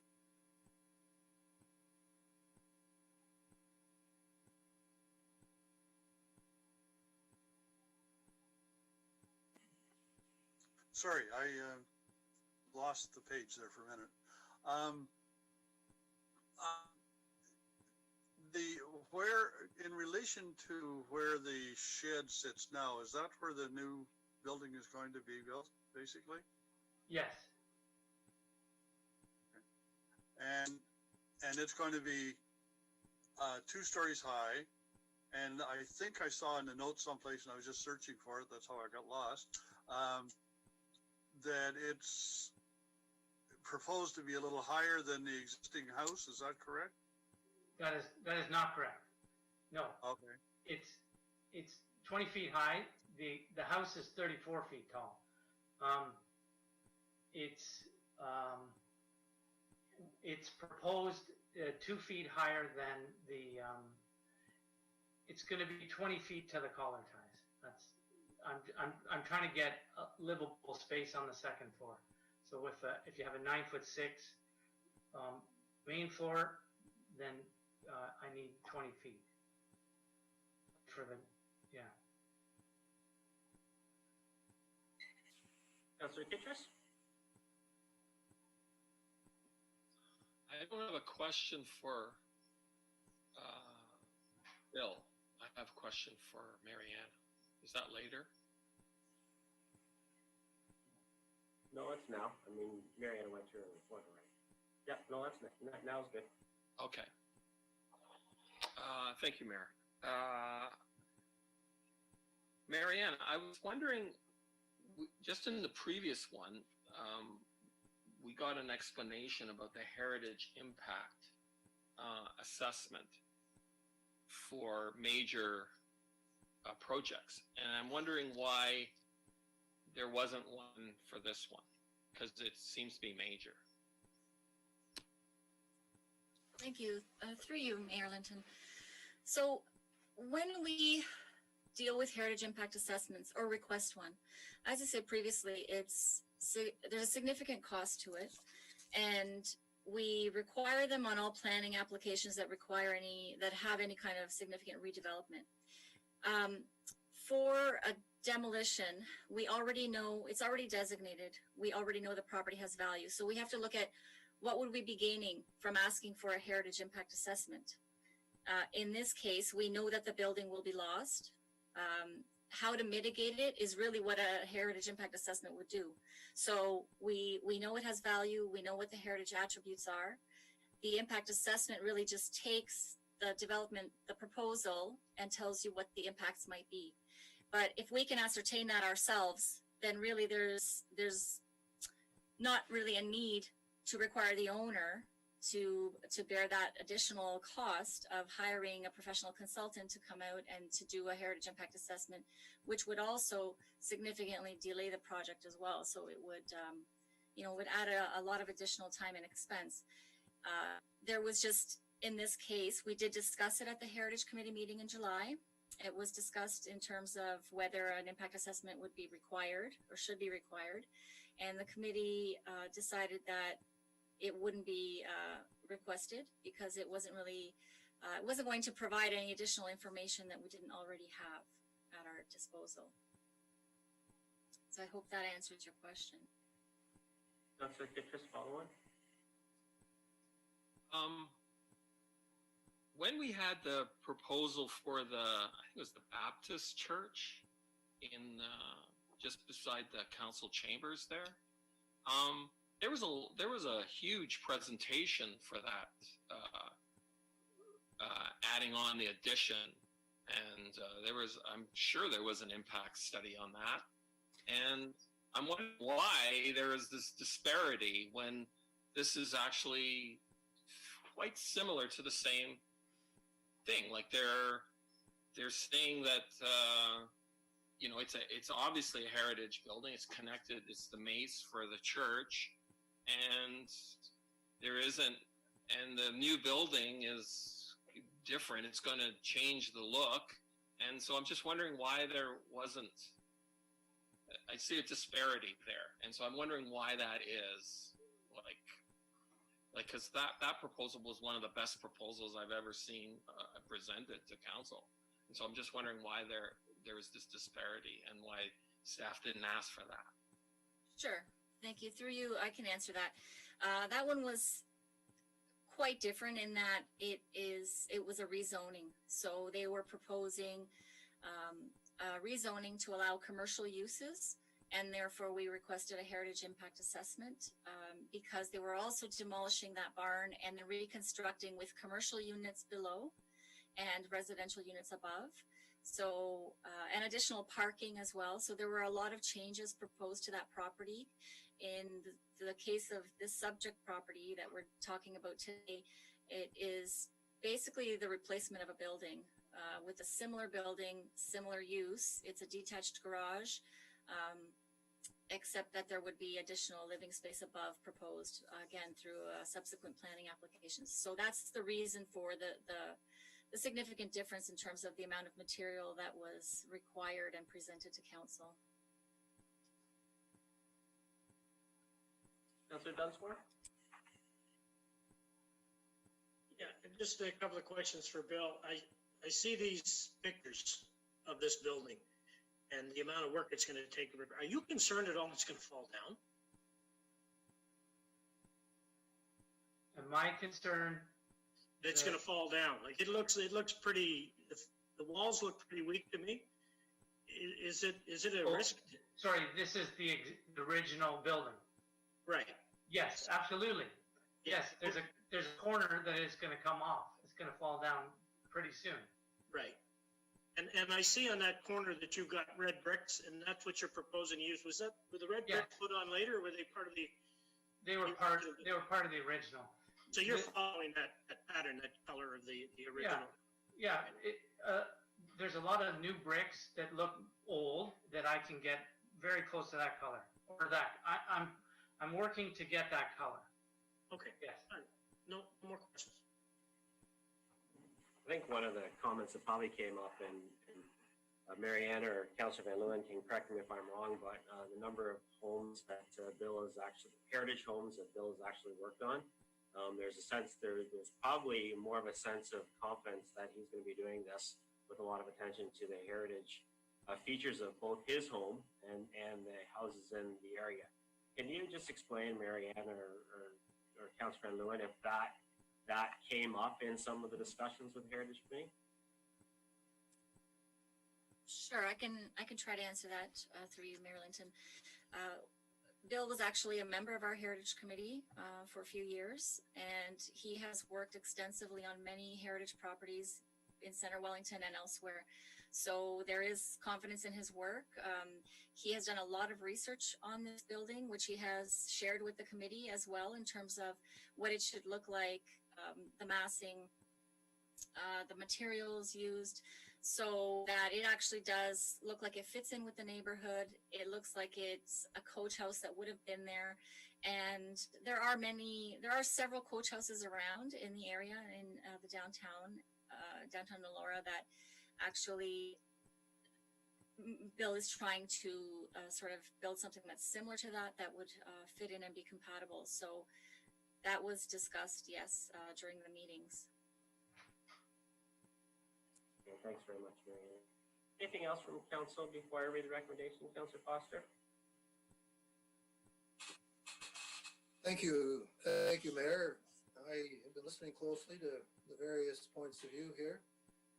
I have a number of concerns. First and foremost, someone that's, Mariana, you pointed out about cost as a prohibitive measure in rehabilitation. And Bill, you'll know as a former member of Heritage Center Wellington, the Heritage Act does not allow us to use cost as a justification to demolish a building. Otherwise, we'd have no heritage building at all.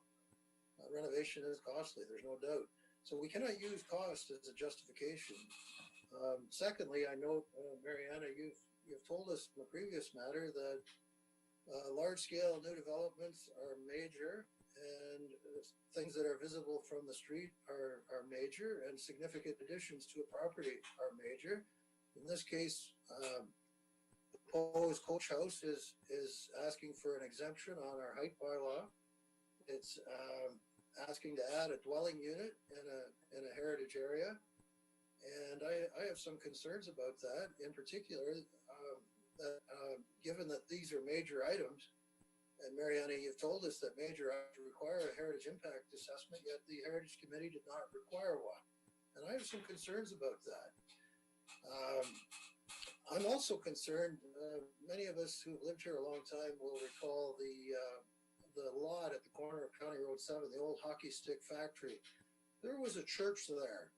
And as the building was underway, they realized that there was a cemetery on that former old churchyard. And I'm also very concerned about the archaeology of this site, because it was very common in pre-Confederation churches that we would bury our dead in the churchyard. And so years have passed, and we don't know exactly what happened, but it's quite likely that there should be a cemetery in that churchyard. And this particular property was a former churchyard. And as a result, I'm concerned about the archaeology of this site. And I know that an archaeological assessment was also not done. And the County Road 7 site, they had a lot of difficulties and problems as a result of not considering the archaeology of the site. So with all this in mind, Your Worship, I'd like to make a motion that we defer this matter back to Heritage Center Wellington. I believe they may have erred in their decision because they did not require a heritage impact assessment on this major matter. I think we ought to defer it pending an archaeological investigation of this site. I'm very concerned about that. We may be non-compliant with the Ontario Cemeteries Act if we allow this to proceed. As a result, for other matters, I make a motion that we defer this matter, send it back to Heritage and to staff for a fulsome report, pending a heritage impact assessment, pending a archaeological assessment, and pending a more fulsome input from the public on this matter. So there's a motion made, Mayor. Motion to defer. Yeah, Bill, I see your hand up, but we have to go through the process here. Councillor Foster has put a motion to defer. You don't need your hand. Councillor Foster has put a motion to defer it. So I'm asking for a seconder for that deferral. Councillor Kitchis has seconded it. All in favor of deferring this back to staff and the committee? Opposed? And that's defeated. So going back to our motion that's on, our discussion that's on the table right now, turning it to Councillor Van Loo. Thanks. I just want to point out that the committee didn't look at the cost of a heritage impact assessment, or sorry, they didn't look at the cost of the building as a reason to not consider it. They looked at the cost of a heritage impact assessment, which they determined that they could walk through the process themselves. It's very, very different between the Heritage Committee does not balance the cost of the building construction for sure. But they, again, as Mariana said, they already had the building with its heritage attributes already placed and understood them. So therefore, understanding that the building itself is not structurally sound, now we're looking at saying, how do we work with this request? So that's how the Heritage Committee worked through this process. And they took their time on it and even did the site visit to ensure it was, in fact, looked like this thing's going to fall down. Anything else from members of council? Councillor Foster, anything new? Yes, thank you, Mayor. I intended to call for, I realize the motion has since been defeated, but I called for a recorded vote on that defeated motion. I tried to put that forward, but I wasn't able to.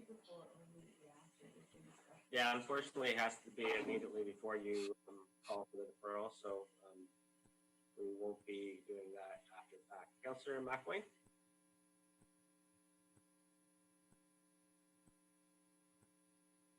Thanks. I just wanted to make a comment that I'm still hopeful that someday the whole Victoria Crescent area will become a heritage conservation district. But until that happens, I think that what Bill is planning to do with this property and preserve it as a single property instead of potentially getting it severed by a next homeowner is a valuable step forward. And until it becomes a heritage conservation district, it's the only protection we have. So I am very much supportive of what Bill is doing with the property.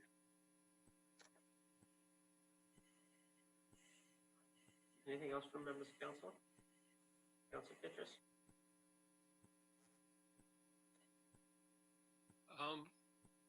I guess this question is for Bill, if he's still there.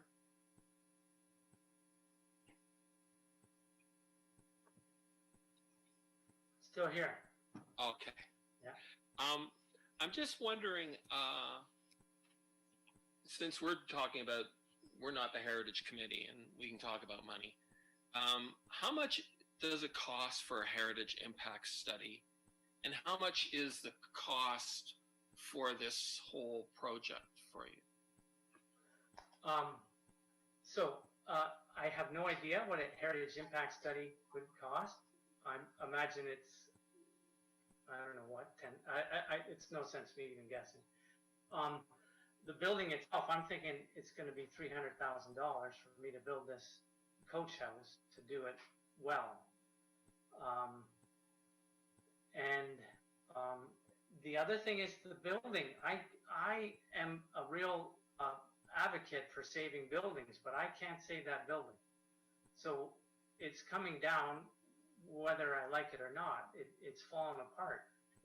Every corner has a crack in it. So that's why I'm proposing that. If I could keep it, I would.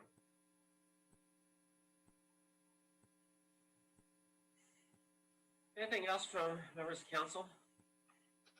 Councillor Dunsmore?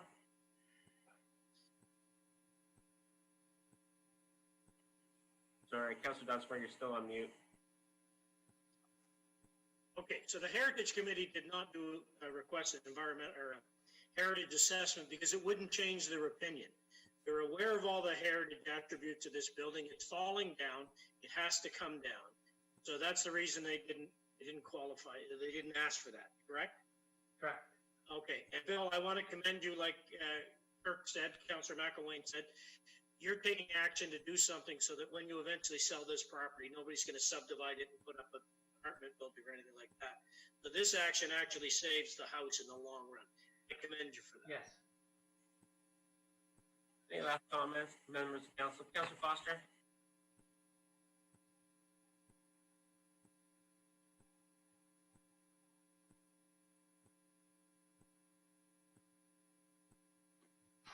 Thank you, Mayor. Sorry about that, little technical issue.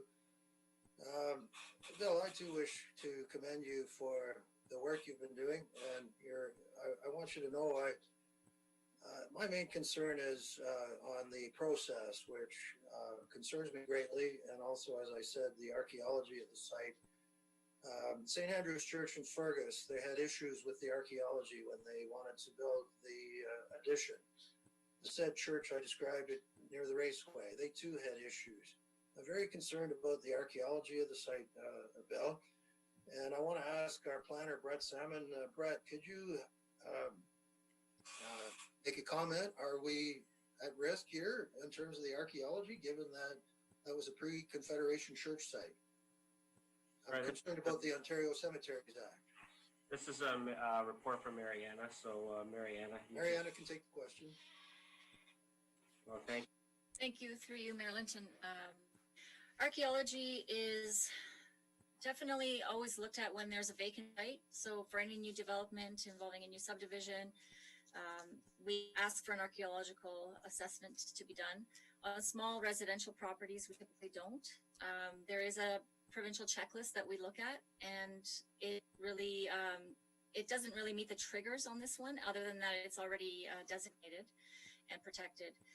So that could warrant some evaluation. However, we would be looking at mostly at an archaeological assessment if there was a registered cemetery or known burial site there. We would ask for it for sure. The way we deal with archaeology on a small residential site, though, is to provide notice to the owner through the issuance of a heritage permit that they would have to cease all activity, and that's in the Heritage Act as well. As soon as any artifacts are found, or obviously if any human remains are found, the police is contacted first, and then a licensed archaeologist would have to come in. So that's a condition that goes on the heritage permit that's provided to the owner so that they're aware, especially on this particular site. The owner would be notified of that. Thanks, Marianne. I'm going to call this the question. I have a recommendation of the Council of the Township of Center Wellington approves heritage permit application HP 2020-001 for alterations to the designated property municipally known as 169 Victoria Crescent, Elora, pursuant to sections 33 and 34 of the Ontario Heritage Act, RSO 1990 C 0-18. Mover for that recommendation. Councillor Dunsmore, seconded by Councillor McElwain. All in favor? Opposed? And that is carried. Thank you very much. Thanks for being here, Bill. Appreciate you going through and answering questions. I want to apologize to council. We didn't do that quite right. Delegation should have questions to them before and not throughout the whole process. From now on, we'll make sure that we address our delegation, our questions to the delegations, and then to staff instead of just mixing the two things up. I've been corrected by our clerk here. So we'll make sure we do it right the next time. Hey, Councillor Foster, you have an outstanding question there? Your worship, I was jumping up and down, waving my arms to call for a recorded vote, and you didn't notice my arms waving. I called for a recorded vote on the previous questions. Okay, I'll let Councillor, it's becoming, we might as well just call recorded vote for everything at this point. That's a good idea. Go through it. Sure. Councillor Van Leeuwen, In favor? Councillor Dunsmore, In favor. Councillor McElwain,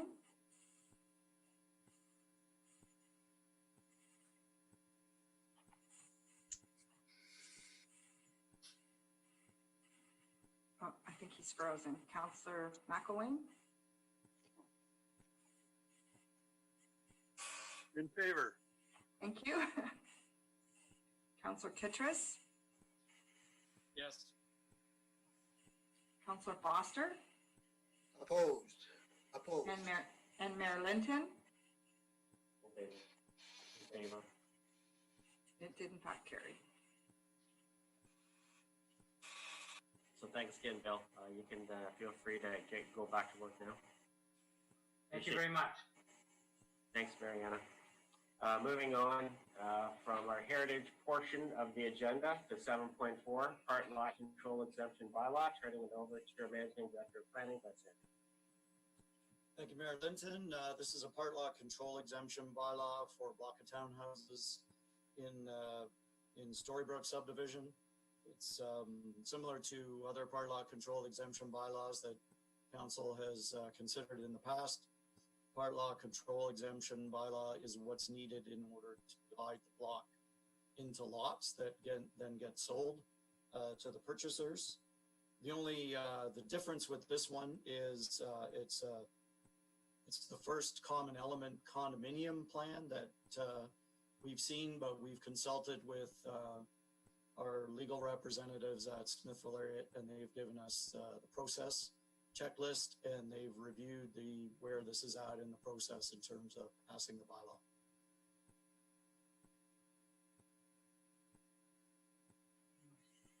Thanks, Brett. Any questions from members of council? Councillor Foster, anything on this one? Councillor Van Leeuwen? Councillor McElwain? No questions. Councillor Kittredge? No questions. Councillor Dunsmore? No questions.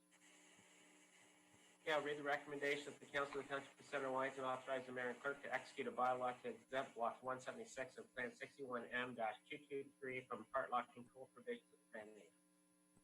Mover for that recommendation, Councillor Dunsmore, seconded by? Seconded by? Councillor Van Leeuwen, all in favor? Opposed? And that carries. Thank you very much, Brett. Moving on to 7.5, application to operate a toll booth. That's good to see that's coming. Fergus firefighters, a report from Lisa Miller is included in your package. I love the fact that the firefighters do this every year, and it's a pleasure. It feels like during this COVID time, it's good to see something that happens year in, year out, actually moving ahead. Saturday, September 12th from 8 till 4. Fergus firefighters on behalf of Muscular Dystrophy Canada. So excited about that. Hopefully we have some support from council for this one. Any questions, comments from council? Great.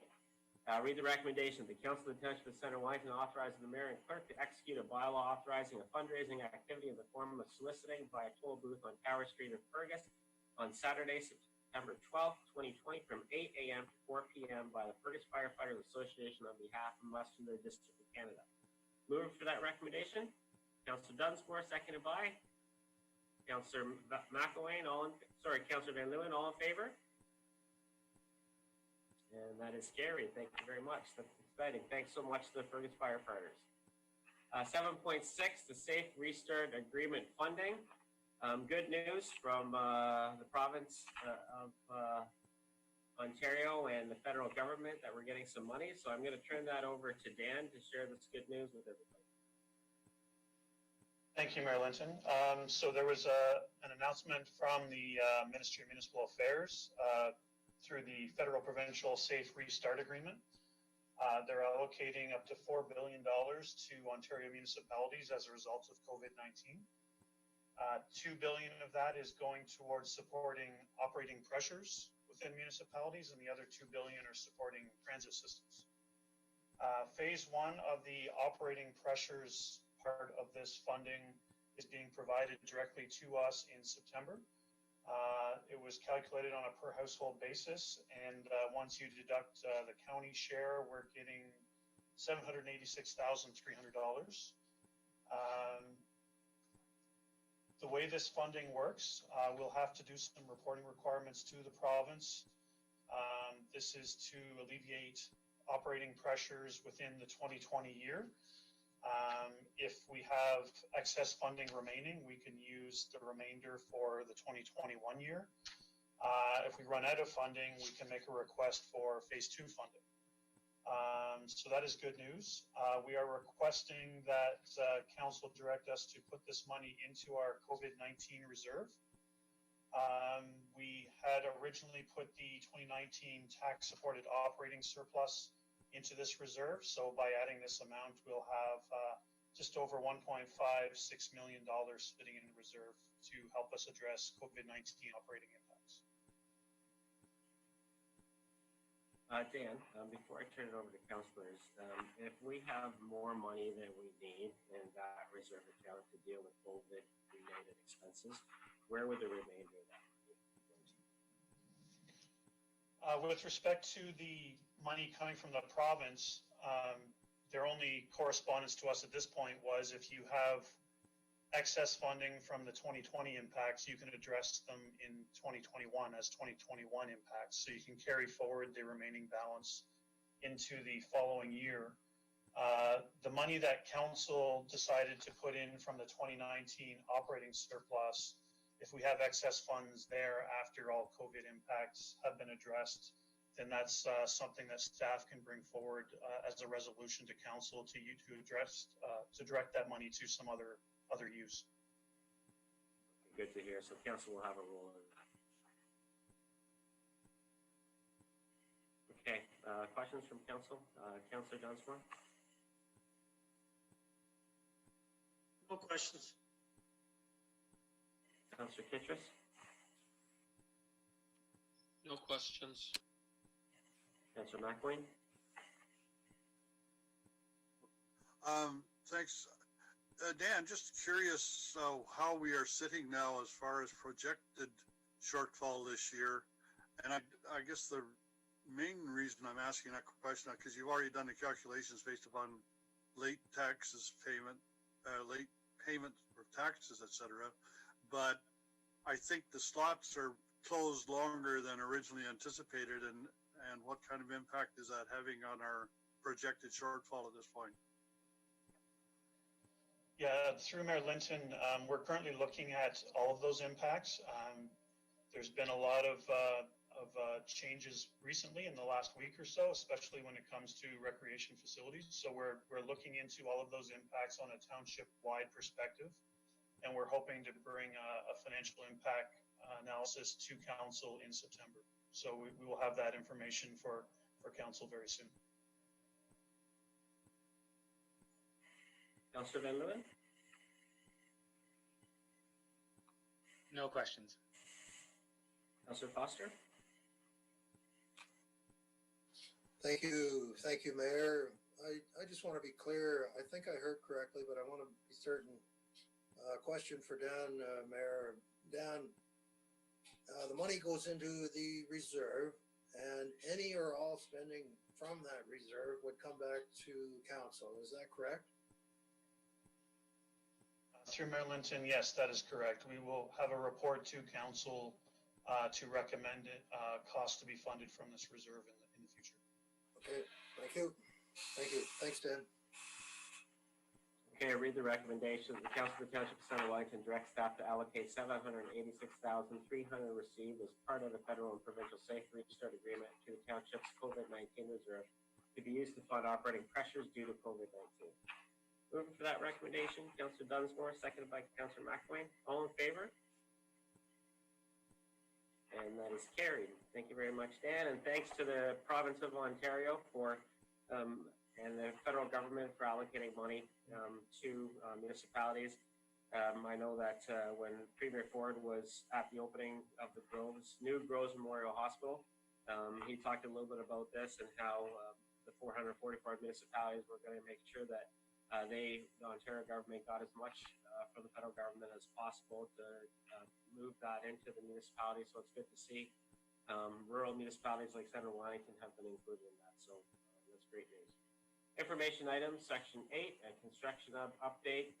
We have a verbal report from Colin Baker, Manager of Infrastructure Services. Colin? Great, thanks, Mayor Linton. And maybe Devlin, if you can pull up the presentation slides. Just a quick presentation to go through. Won't take too long, just to provide council with an update on the township's 2020 capital program. And yeah, next slide. So yeah, so our website is a wealth of information. We try to keep it up to date, especially the construction projects page. And so all our active ongoing construction projects are listed there, and some useful information, kind of closure dates and scope of the projects are listed there. So just want to remind council and members of the public to, if they're looking for information on various construction projects, that's a good place to start. And next slide. And so I'll provide maybe I won't read through the excerpt that's on the website, but it's included in the just a quick overview of the scope and some key dates, and obviously the last point is who the contractor is. And so our first project, just to go over, is the B Line Millage Lane intersection improvements. Kind of the key part of that is adding some turning lanes. Also the first stage of the multi-use path on the west side of BD Line, as well as pedestrian signals at the intersection of BD and Millage there. So just next slide.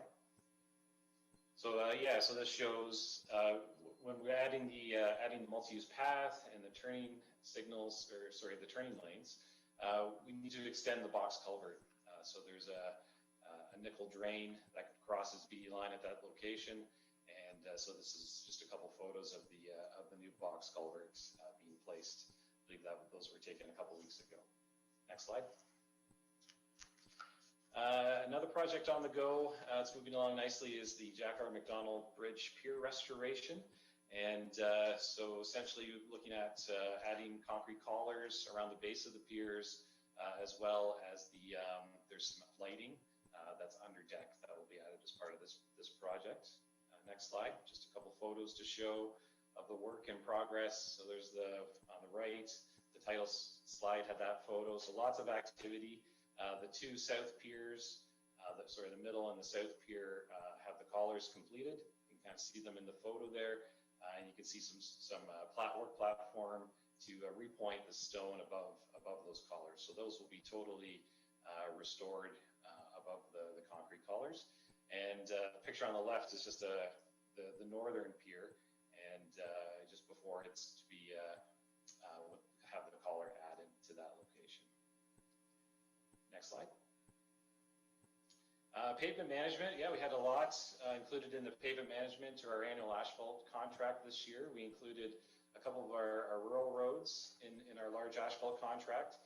So we had Middlebrook Side Road 4. Pavement management included Hamilton Street. We had surface asphalt for James Street and Churchill, Crescent, and Edinburgh Avenue in Fergus, just to tidy up a road reconstruction project. And then also we did the Crescents that are off of Wells Street, as well as Stevens Court and Mill Street in Salem. And so just some photos. Next slide, please. please there, Devlin, sorry. And then, yeah, so here's side road 4. Just a photo of that. Turned out very nicely. Next slide. And this is a shot of Middlebrook Road, the final product. And we assess the condition before we do paving.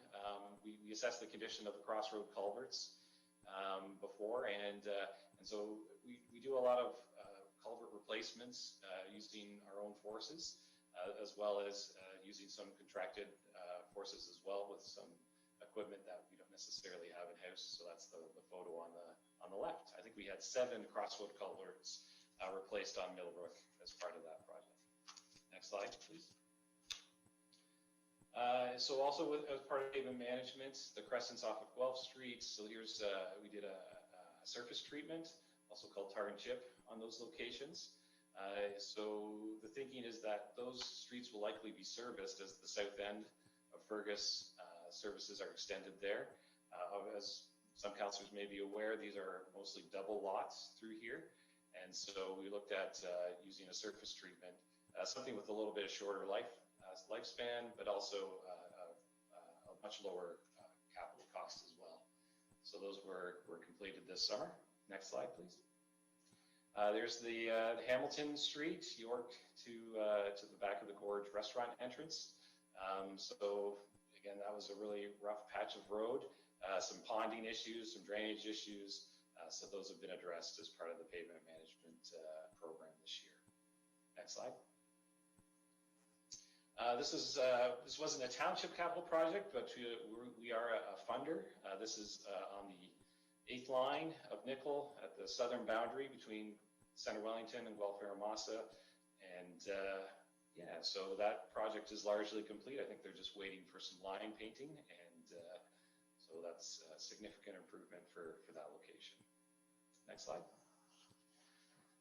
And our bridge projects this year. So yes, we're doing our replacement on 3rd line in the top end of Pilkington, so bridge 24P. And so that is moving along nicely. It's the contractor's Premier Concrete of Seaforth.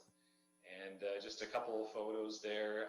The one on the left is looking to put in the sheet piling system around the abutment. And then the run on the right is probably a few weeks after that with the abutment in place. So that project is proceeding nicely. Next slide, please. And the Scotland Water Tower, Scotland Street Water Tower, interior recoating. So from the outside, it may not look like there's much going on with that location, with that project, but certainly on the inside, there's quite a flurry of activity. Contractors just wrapping up their work. Got a couple of photos on the next slide. Devin, you can pull those up. So yeah, so some pictures we don't see very often. Usually the water tower's in service, so we can't get this view of the water tower. So the one on the left is a picture of the roof structure, and the photo on the right is the workers, decked out in their PPE, putting on the primer as well as the sealant. So that work's just wrapping up. We're looking at getting the water tower back in service next week is the timing for that. Also, which is a project moving along nicely, is the Wellington Drive, Cuthbert Street water main replacement. So that's Structural Construction working on that. And just a couple photos here on the next slide. Yeah, so there's the new water main going in, as well as the kind of the lay-by parking areas that are in front of Heritage River, as well as the sidewalks. That's the curb separating the sidewalk from the parking areas going in on the right. So that's starting to take shape. So that it's nice to see that curb going in, and I understand paving won't be too far behind. So that's good news for that project. It's moving along quite well. Next slide. Railroad rebuilds. So this year we focused on side road 5 between the 1st and the 3rd line, and there was a section of 3rd line as well in Pilkington that received a bit of a rebuild. So replacing the granular bases of the road, and just of interest, we did make use of some bedrock that came out of the St. Andrews reconstruction project from a couple of years ago.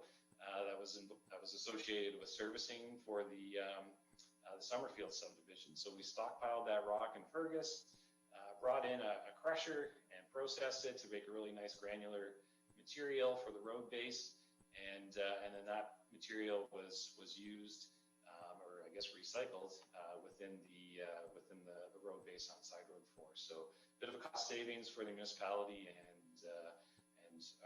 major improvement for that section of road. Next slide, please. Also going on in Bellwood is a major sidewalk replacement, although there wasn't much sidewalk there to start with, but it's progressing quite well.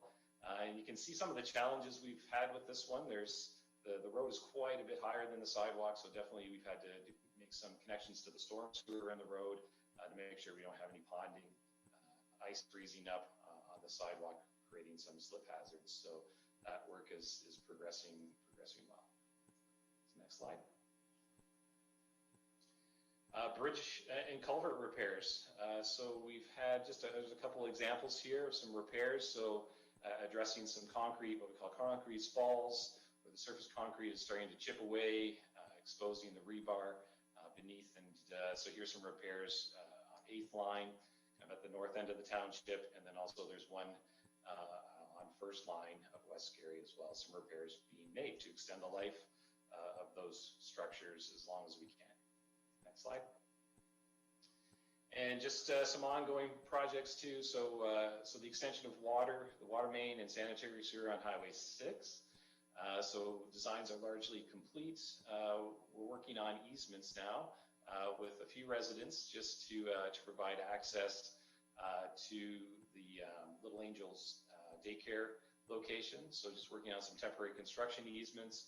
Also for you have to tunnel beneath Highway 6 and install some steel casings for the water main and also for the sanitary sewer. And so we're just working, we're encroaching on a bit of private property there in order to do that work. So we're going to require some easements. And so that work is ongoing right now. And then of course we've got a class environmental assessment for a couple bridges, which was discussed recently at council.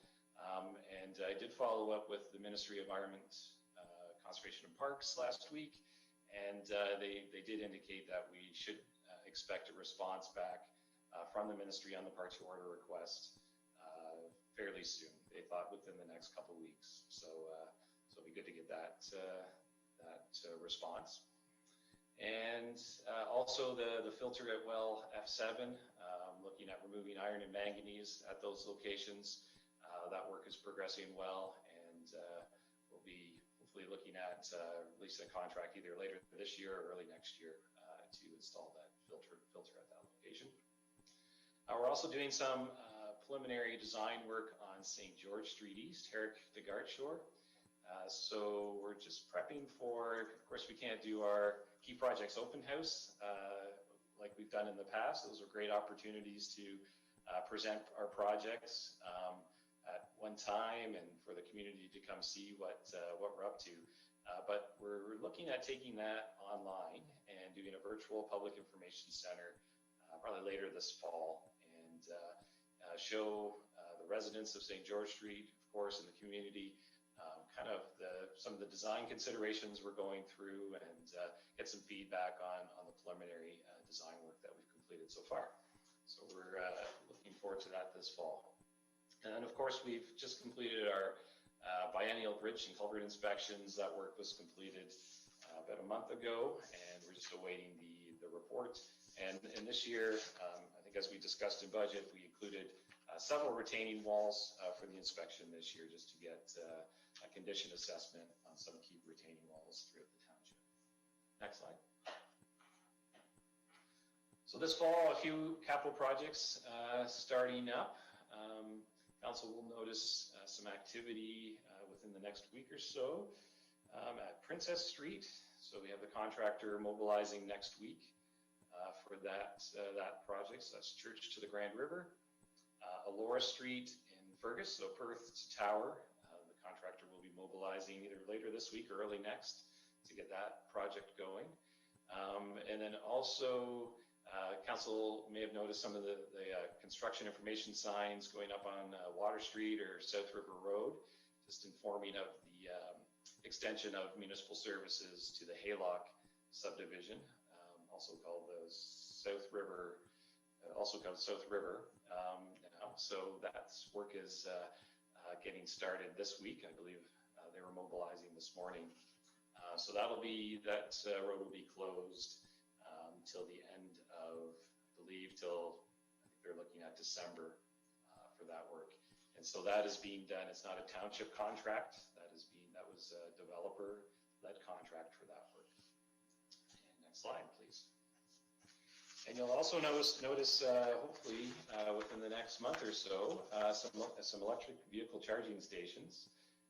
We utilized the funding from General Motors for the most road trippable community, and use that to purchase an EV station for the Metcalfe Street parking lot, which is the relatively new parking lot beside the LCBO in Elora. So that station will be going in shortly, and then there's also plans to put one in within the St. Patrick Street parking lot, closer to the Wayscale building, and provide an EV station there as well. I believe Senator Wellington Hydro helped out with the purchase of that station. So that work is ongoing, and we'll see those show up this fall. Next slide, please. And that's it. I'd be happy to answer any questions.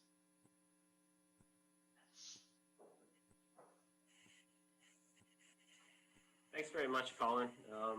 It's really amazing to see what our infrastructure team is doing.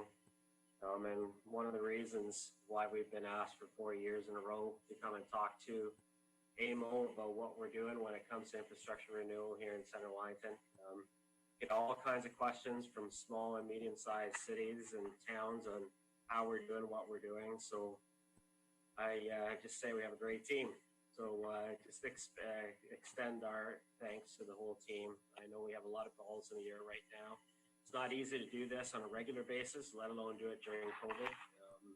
And so we really appreciate all the project management that are going on right now, is in addition to and on top of all the operational realities that you guys face every day. So thanks for providing that update. No direction required from staff, but I want to give councillors the opportunity for any questions, comments. Councillor Dunsmore, anything? Councillor Kittrus?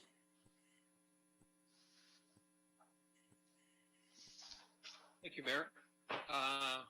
Colin, thank you very much for that update. It's nice to see all the pictures and what we're doing.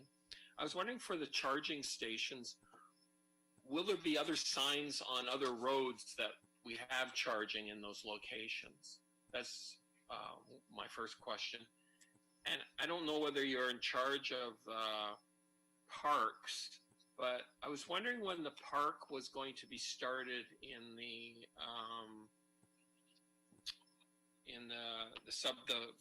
subdivision on that BD line, when that was going to be started.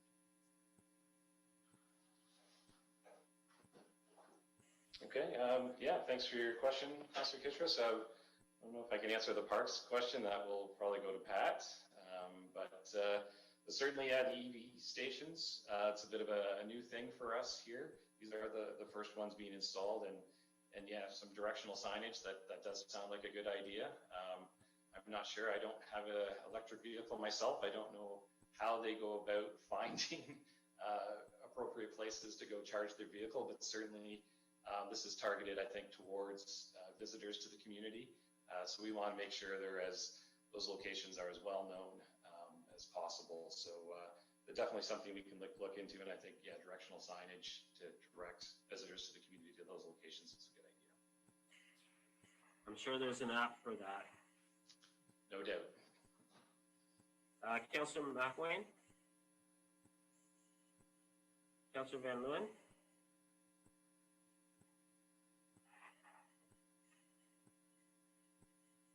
Councillor Foster?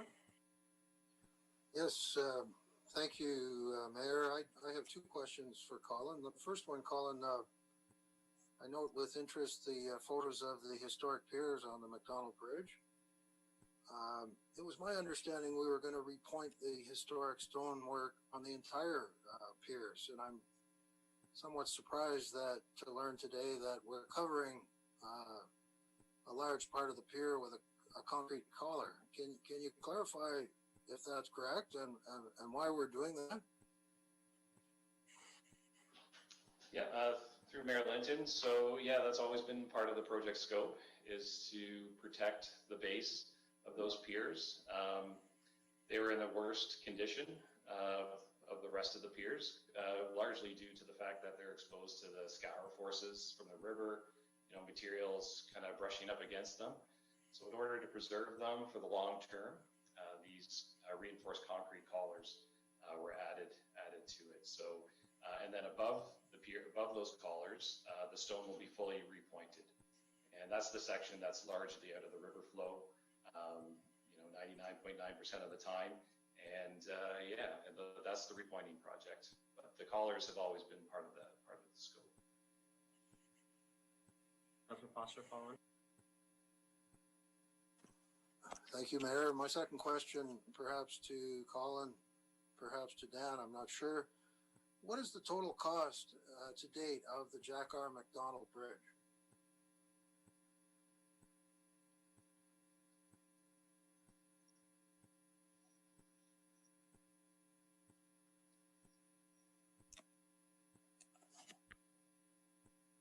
So that was reported at our capital update in June.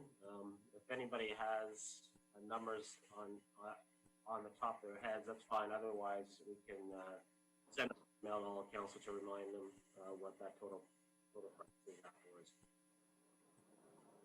Anybody have the number off the top of their head?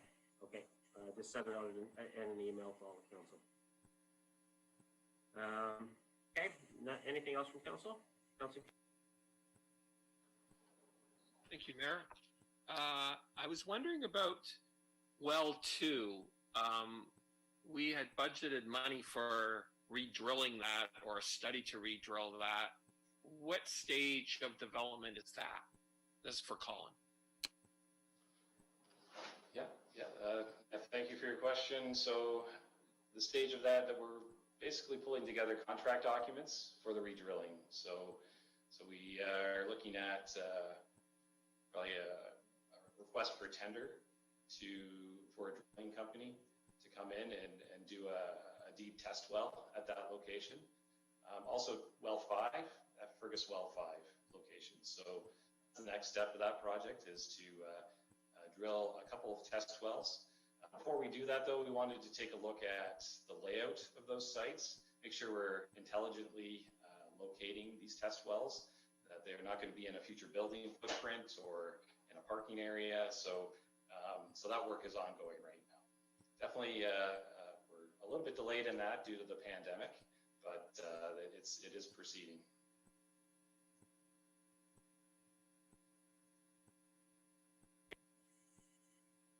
Thanks, Colin. Okay, nothing else from council. We'll move on to 8.2, the Center Wellington Ice Arena's reopening. You have a report in front of you, and it talks a little bit about how the decision was made to reopen the ice. But you wanted to give a brief overview of that, Pat. I see Matt here as well. Give a brief overview, but don't get into all the details. It is in the report, so that'd be great. Over to you, Pat. Thank you. So yeah, the report's very self-explanatory. I think I wanted to emphasize that this has been an ongoing communication process between the township and our minor sports organizations, who are our main users of the ice. And it's been a topic of interest for residents. When's the ice going in? So this is why we wanted to share that information. We are attempting to work through this process, understanding the needs of when our ice user groups are going to be ready to go on the ice.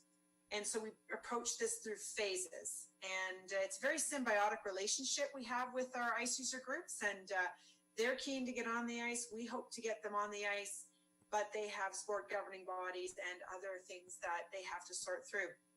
So each ice arena pad will operate as its own little pod as per provincial regulations, and we're all agreeable to, our users are very agreeable to all of the restrictions and regulations that we're going to be imposing on them, and they're keen to get on the ice. So I think the information in the report is very self information, and if there's any questions, I'm more than happy to answer that.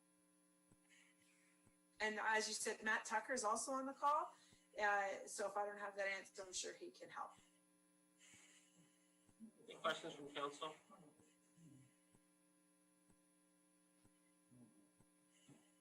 Councillor Foster? Thank you. Thank you, Mayor. I've had a number of calls about this from the hockey community. My question is for Matt Tucker. Tuck, a number of people have asked me about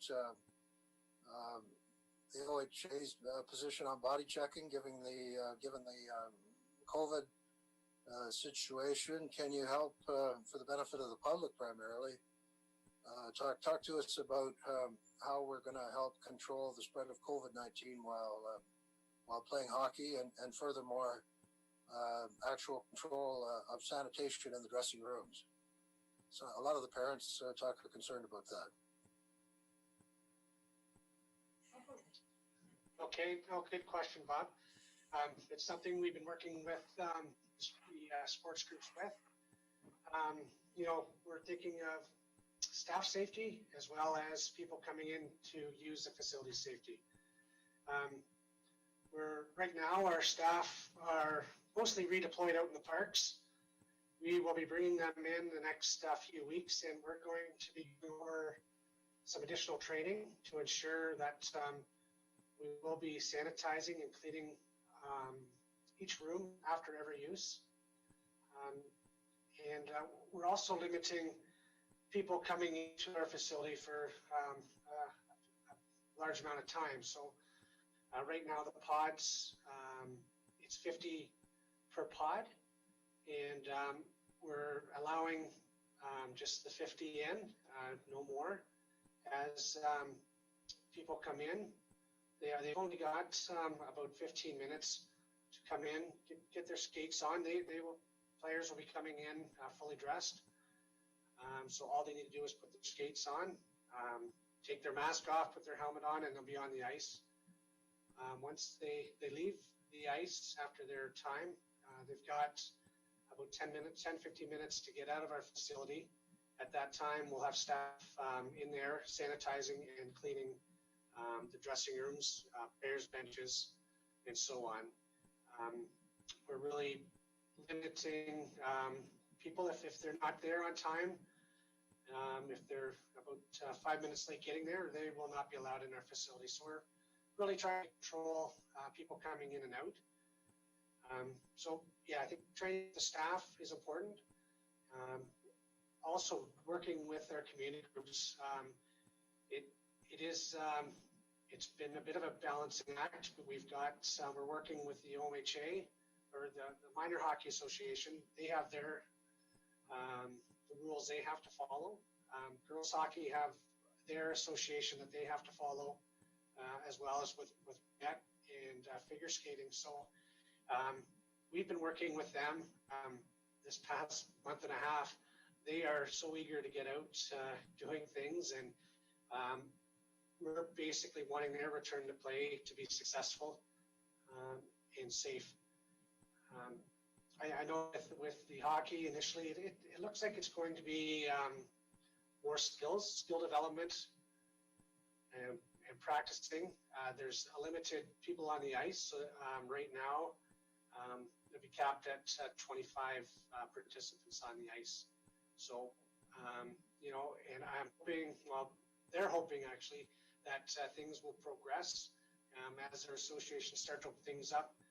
They'll look at like 3-on-3 play with non-contact play. So that's sort of the direction. I hope I've answered your question for you. Thanks very much, Matt, and thanks very much, Pat, for your team. and dealing with the situations that you're dealing with, making decisions on the fly. You know, a lot of the decisions that you're making right now, we have no blueprint for it. You never have all the information that you need. Municipalities are doing things very differently. So really appreciate in the meetings and how hard you guys work to make things work for our organizations and our individuals. So thanks for not letting this get to you, and keep being professional and provide opportunities, safe opportunities for our residents and our teams to get back at playing the sports that they love to play. So appreciate all the work that you guys do. And just a reminder to council, this is a council meeting, so let's refer to people by their names, not their nicknames, please. Anything else from council? Okay, so moving on to section 9, bylaws. I have two bylaws there. I have a recommendation that bylaws 2020-35 to 2020-36 be read a first, second, and third time and passed, signed by the mayor and clerk, and the corporate seal affixed. Move for that recommendation. Kelly. Councilor. Oh, sorry. Yeah. I was trying to attract your attention. I have a question about the tracking sheet. Oh, okay. Sorry about that, Councilor McElwain. I went right by that. 8.3, we have a tracking sheet. Forget that I said anything about bylaws. And so any questions about the tracking sheet? Councilor McElwain. Yes, please. I just, we used to have, and I'm not sure when it dropped off exactly, an item on there about a report on lowering speed limits on side roads, on rural roads. And it's kind of disappeared, and we've never had that report. So I'm just wondering where or what's happening with that.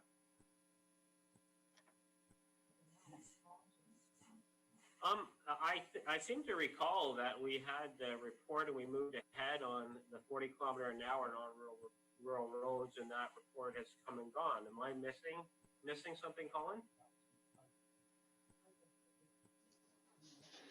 No, yes, I think there should be one added to the tracking list. I think it was more recently identified than that one. That was last term council. There was one, I think a request to look at rural road speed limits. And Councillor Kittredge, you brought that one up back maybe a year ago or so. Yeah. And there was, and so that's still an outstanding report this ago. Okay, we'll you want to speak to it now, or you will get? Okay, I'll turn it over to City for a second.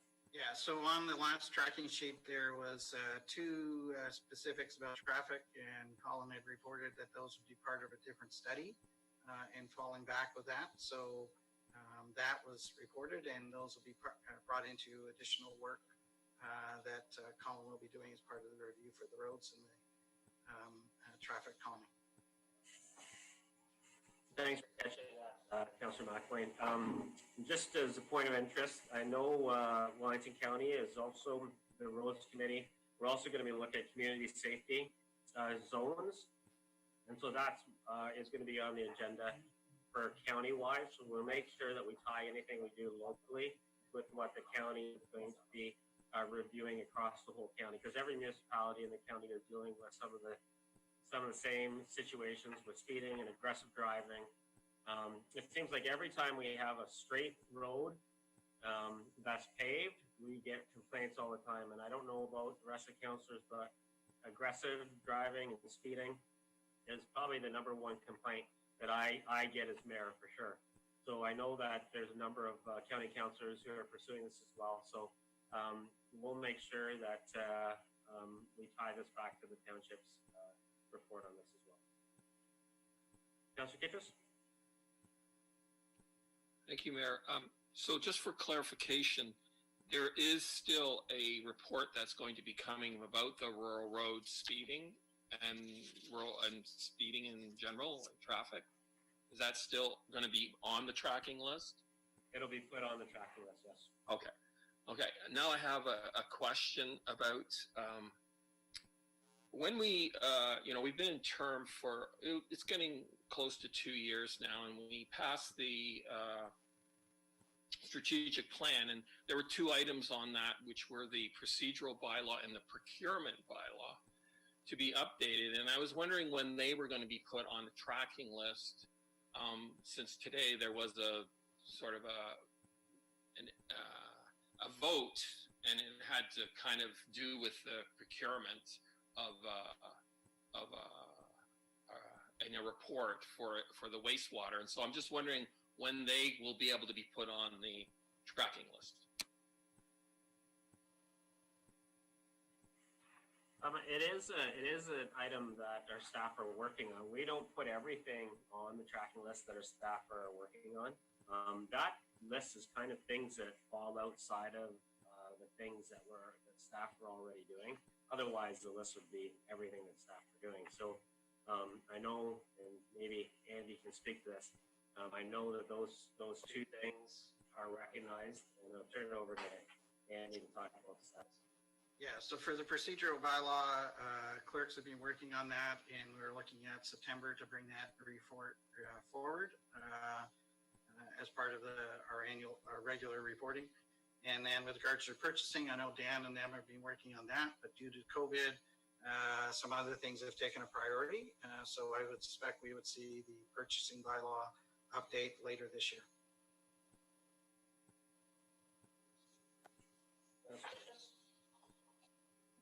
Thank you, Mayor. Just to follow up, so I'm just wondering about the procedural bylaw, when that one would be coming forward, or would there be a process because it involves all the committees and all the procedures there too? Yeah, September. That's what Andy just mentioned. Councillor Foster.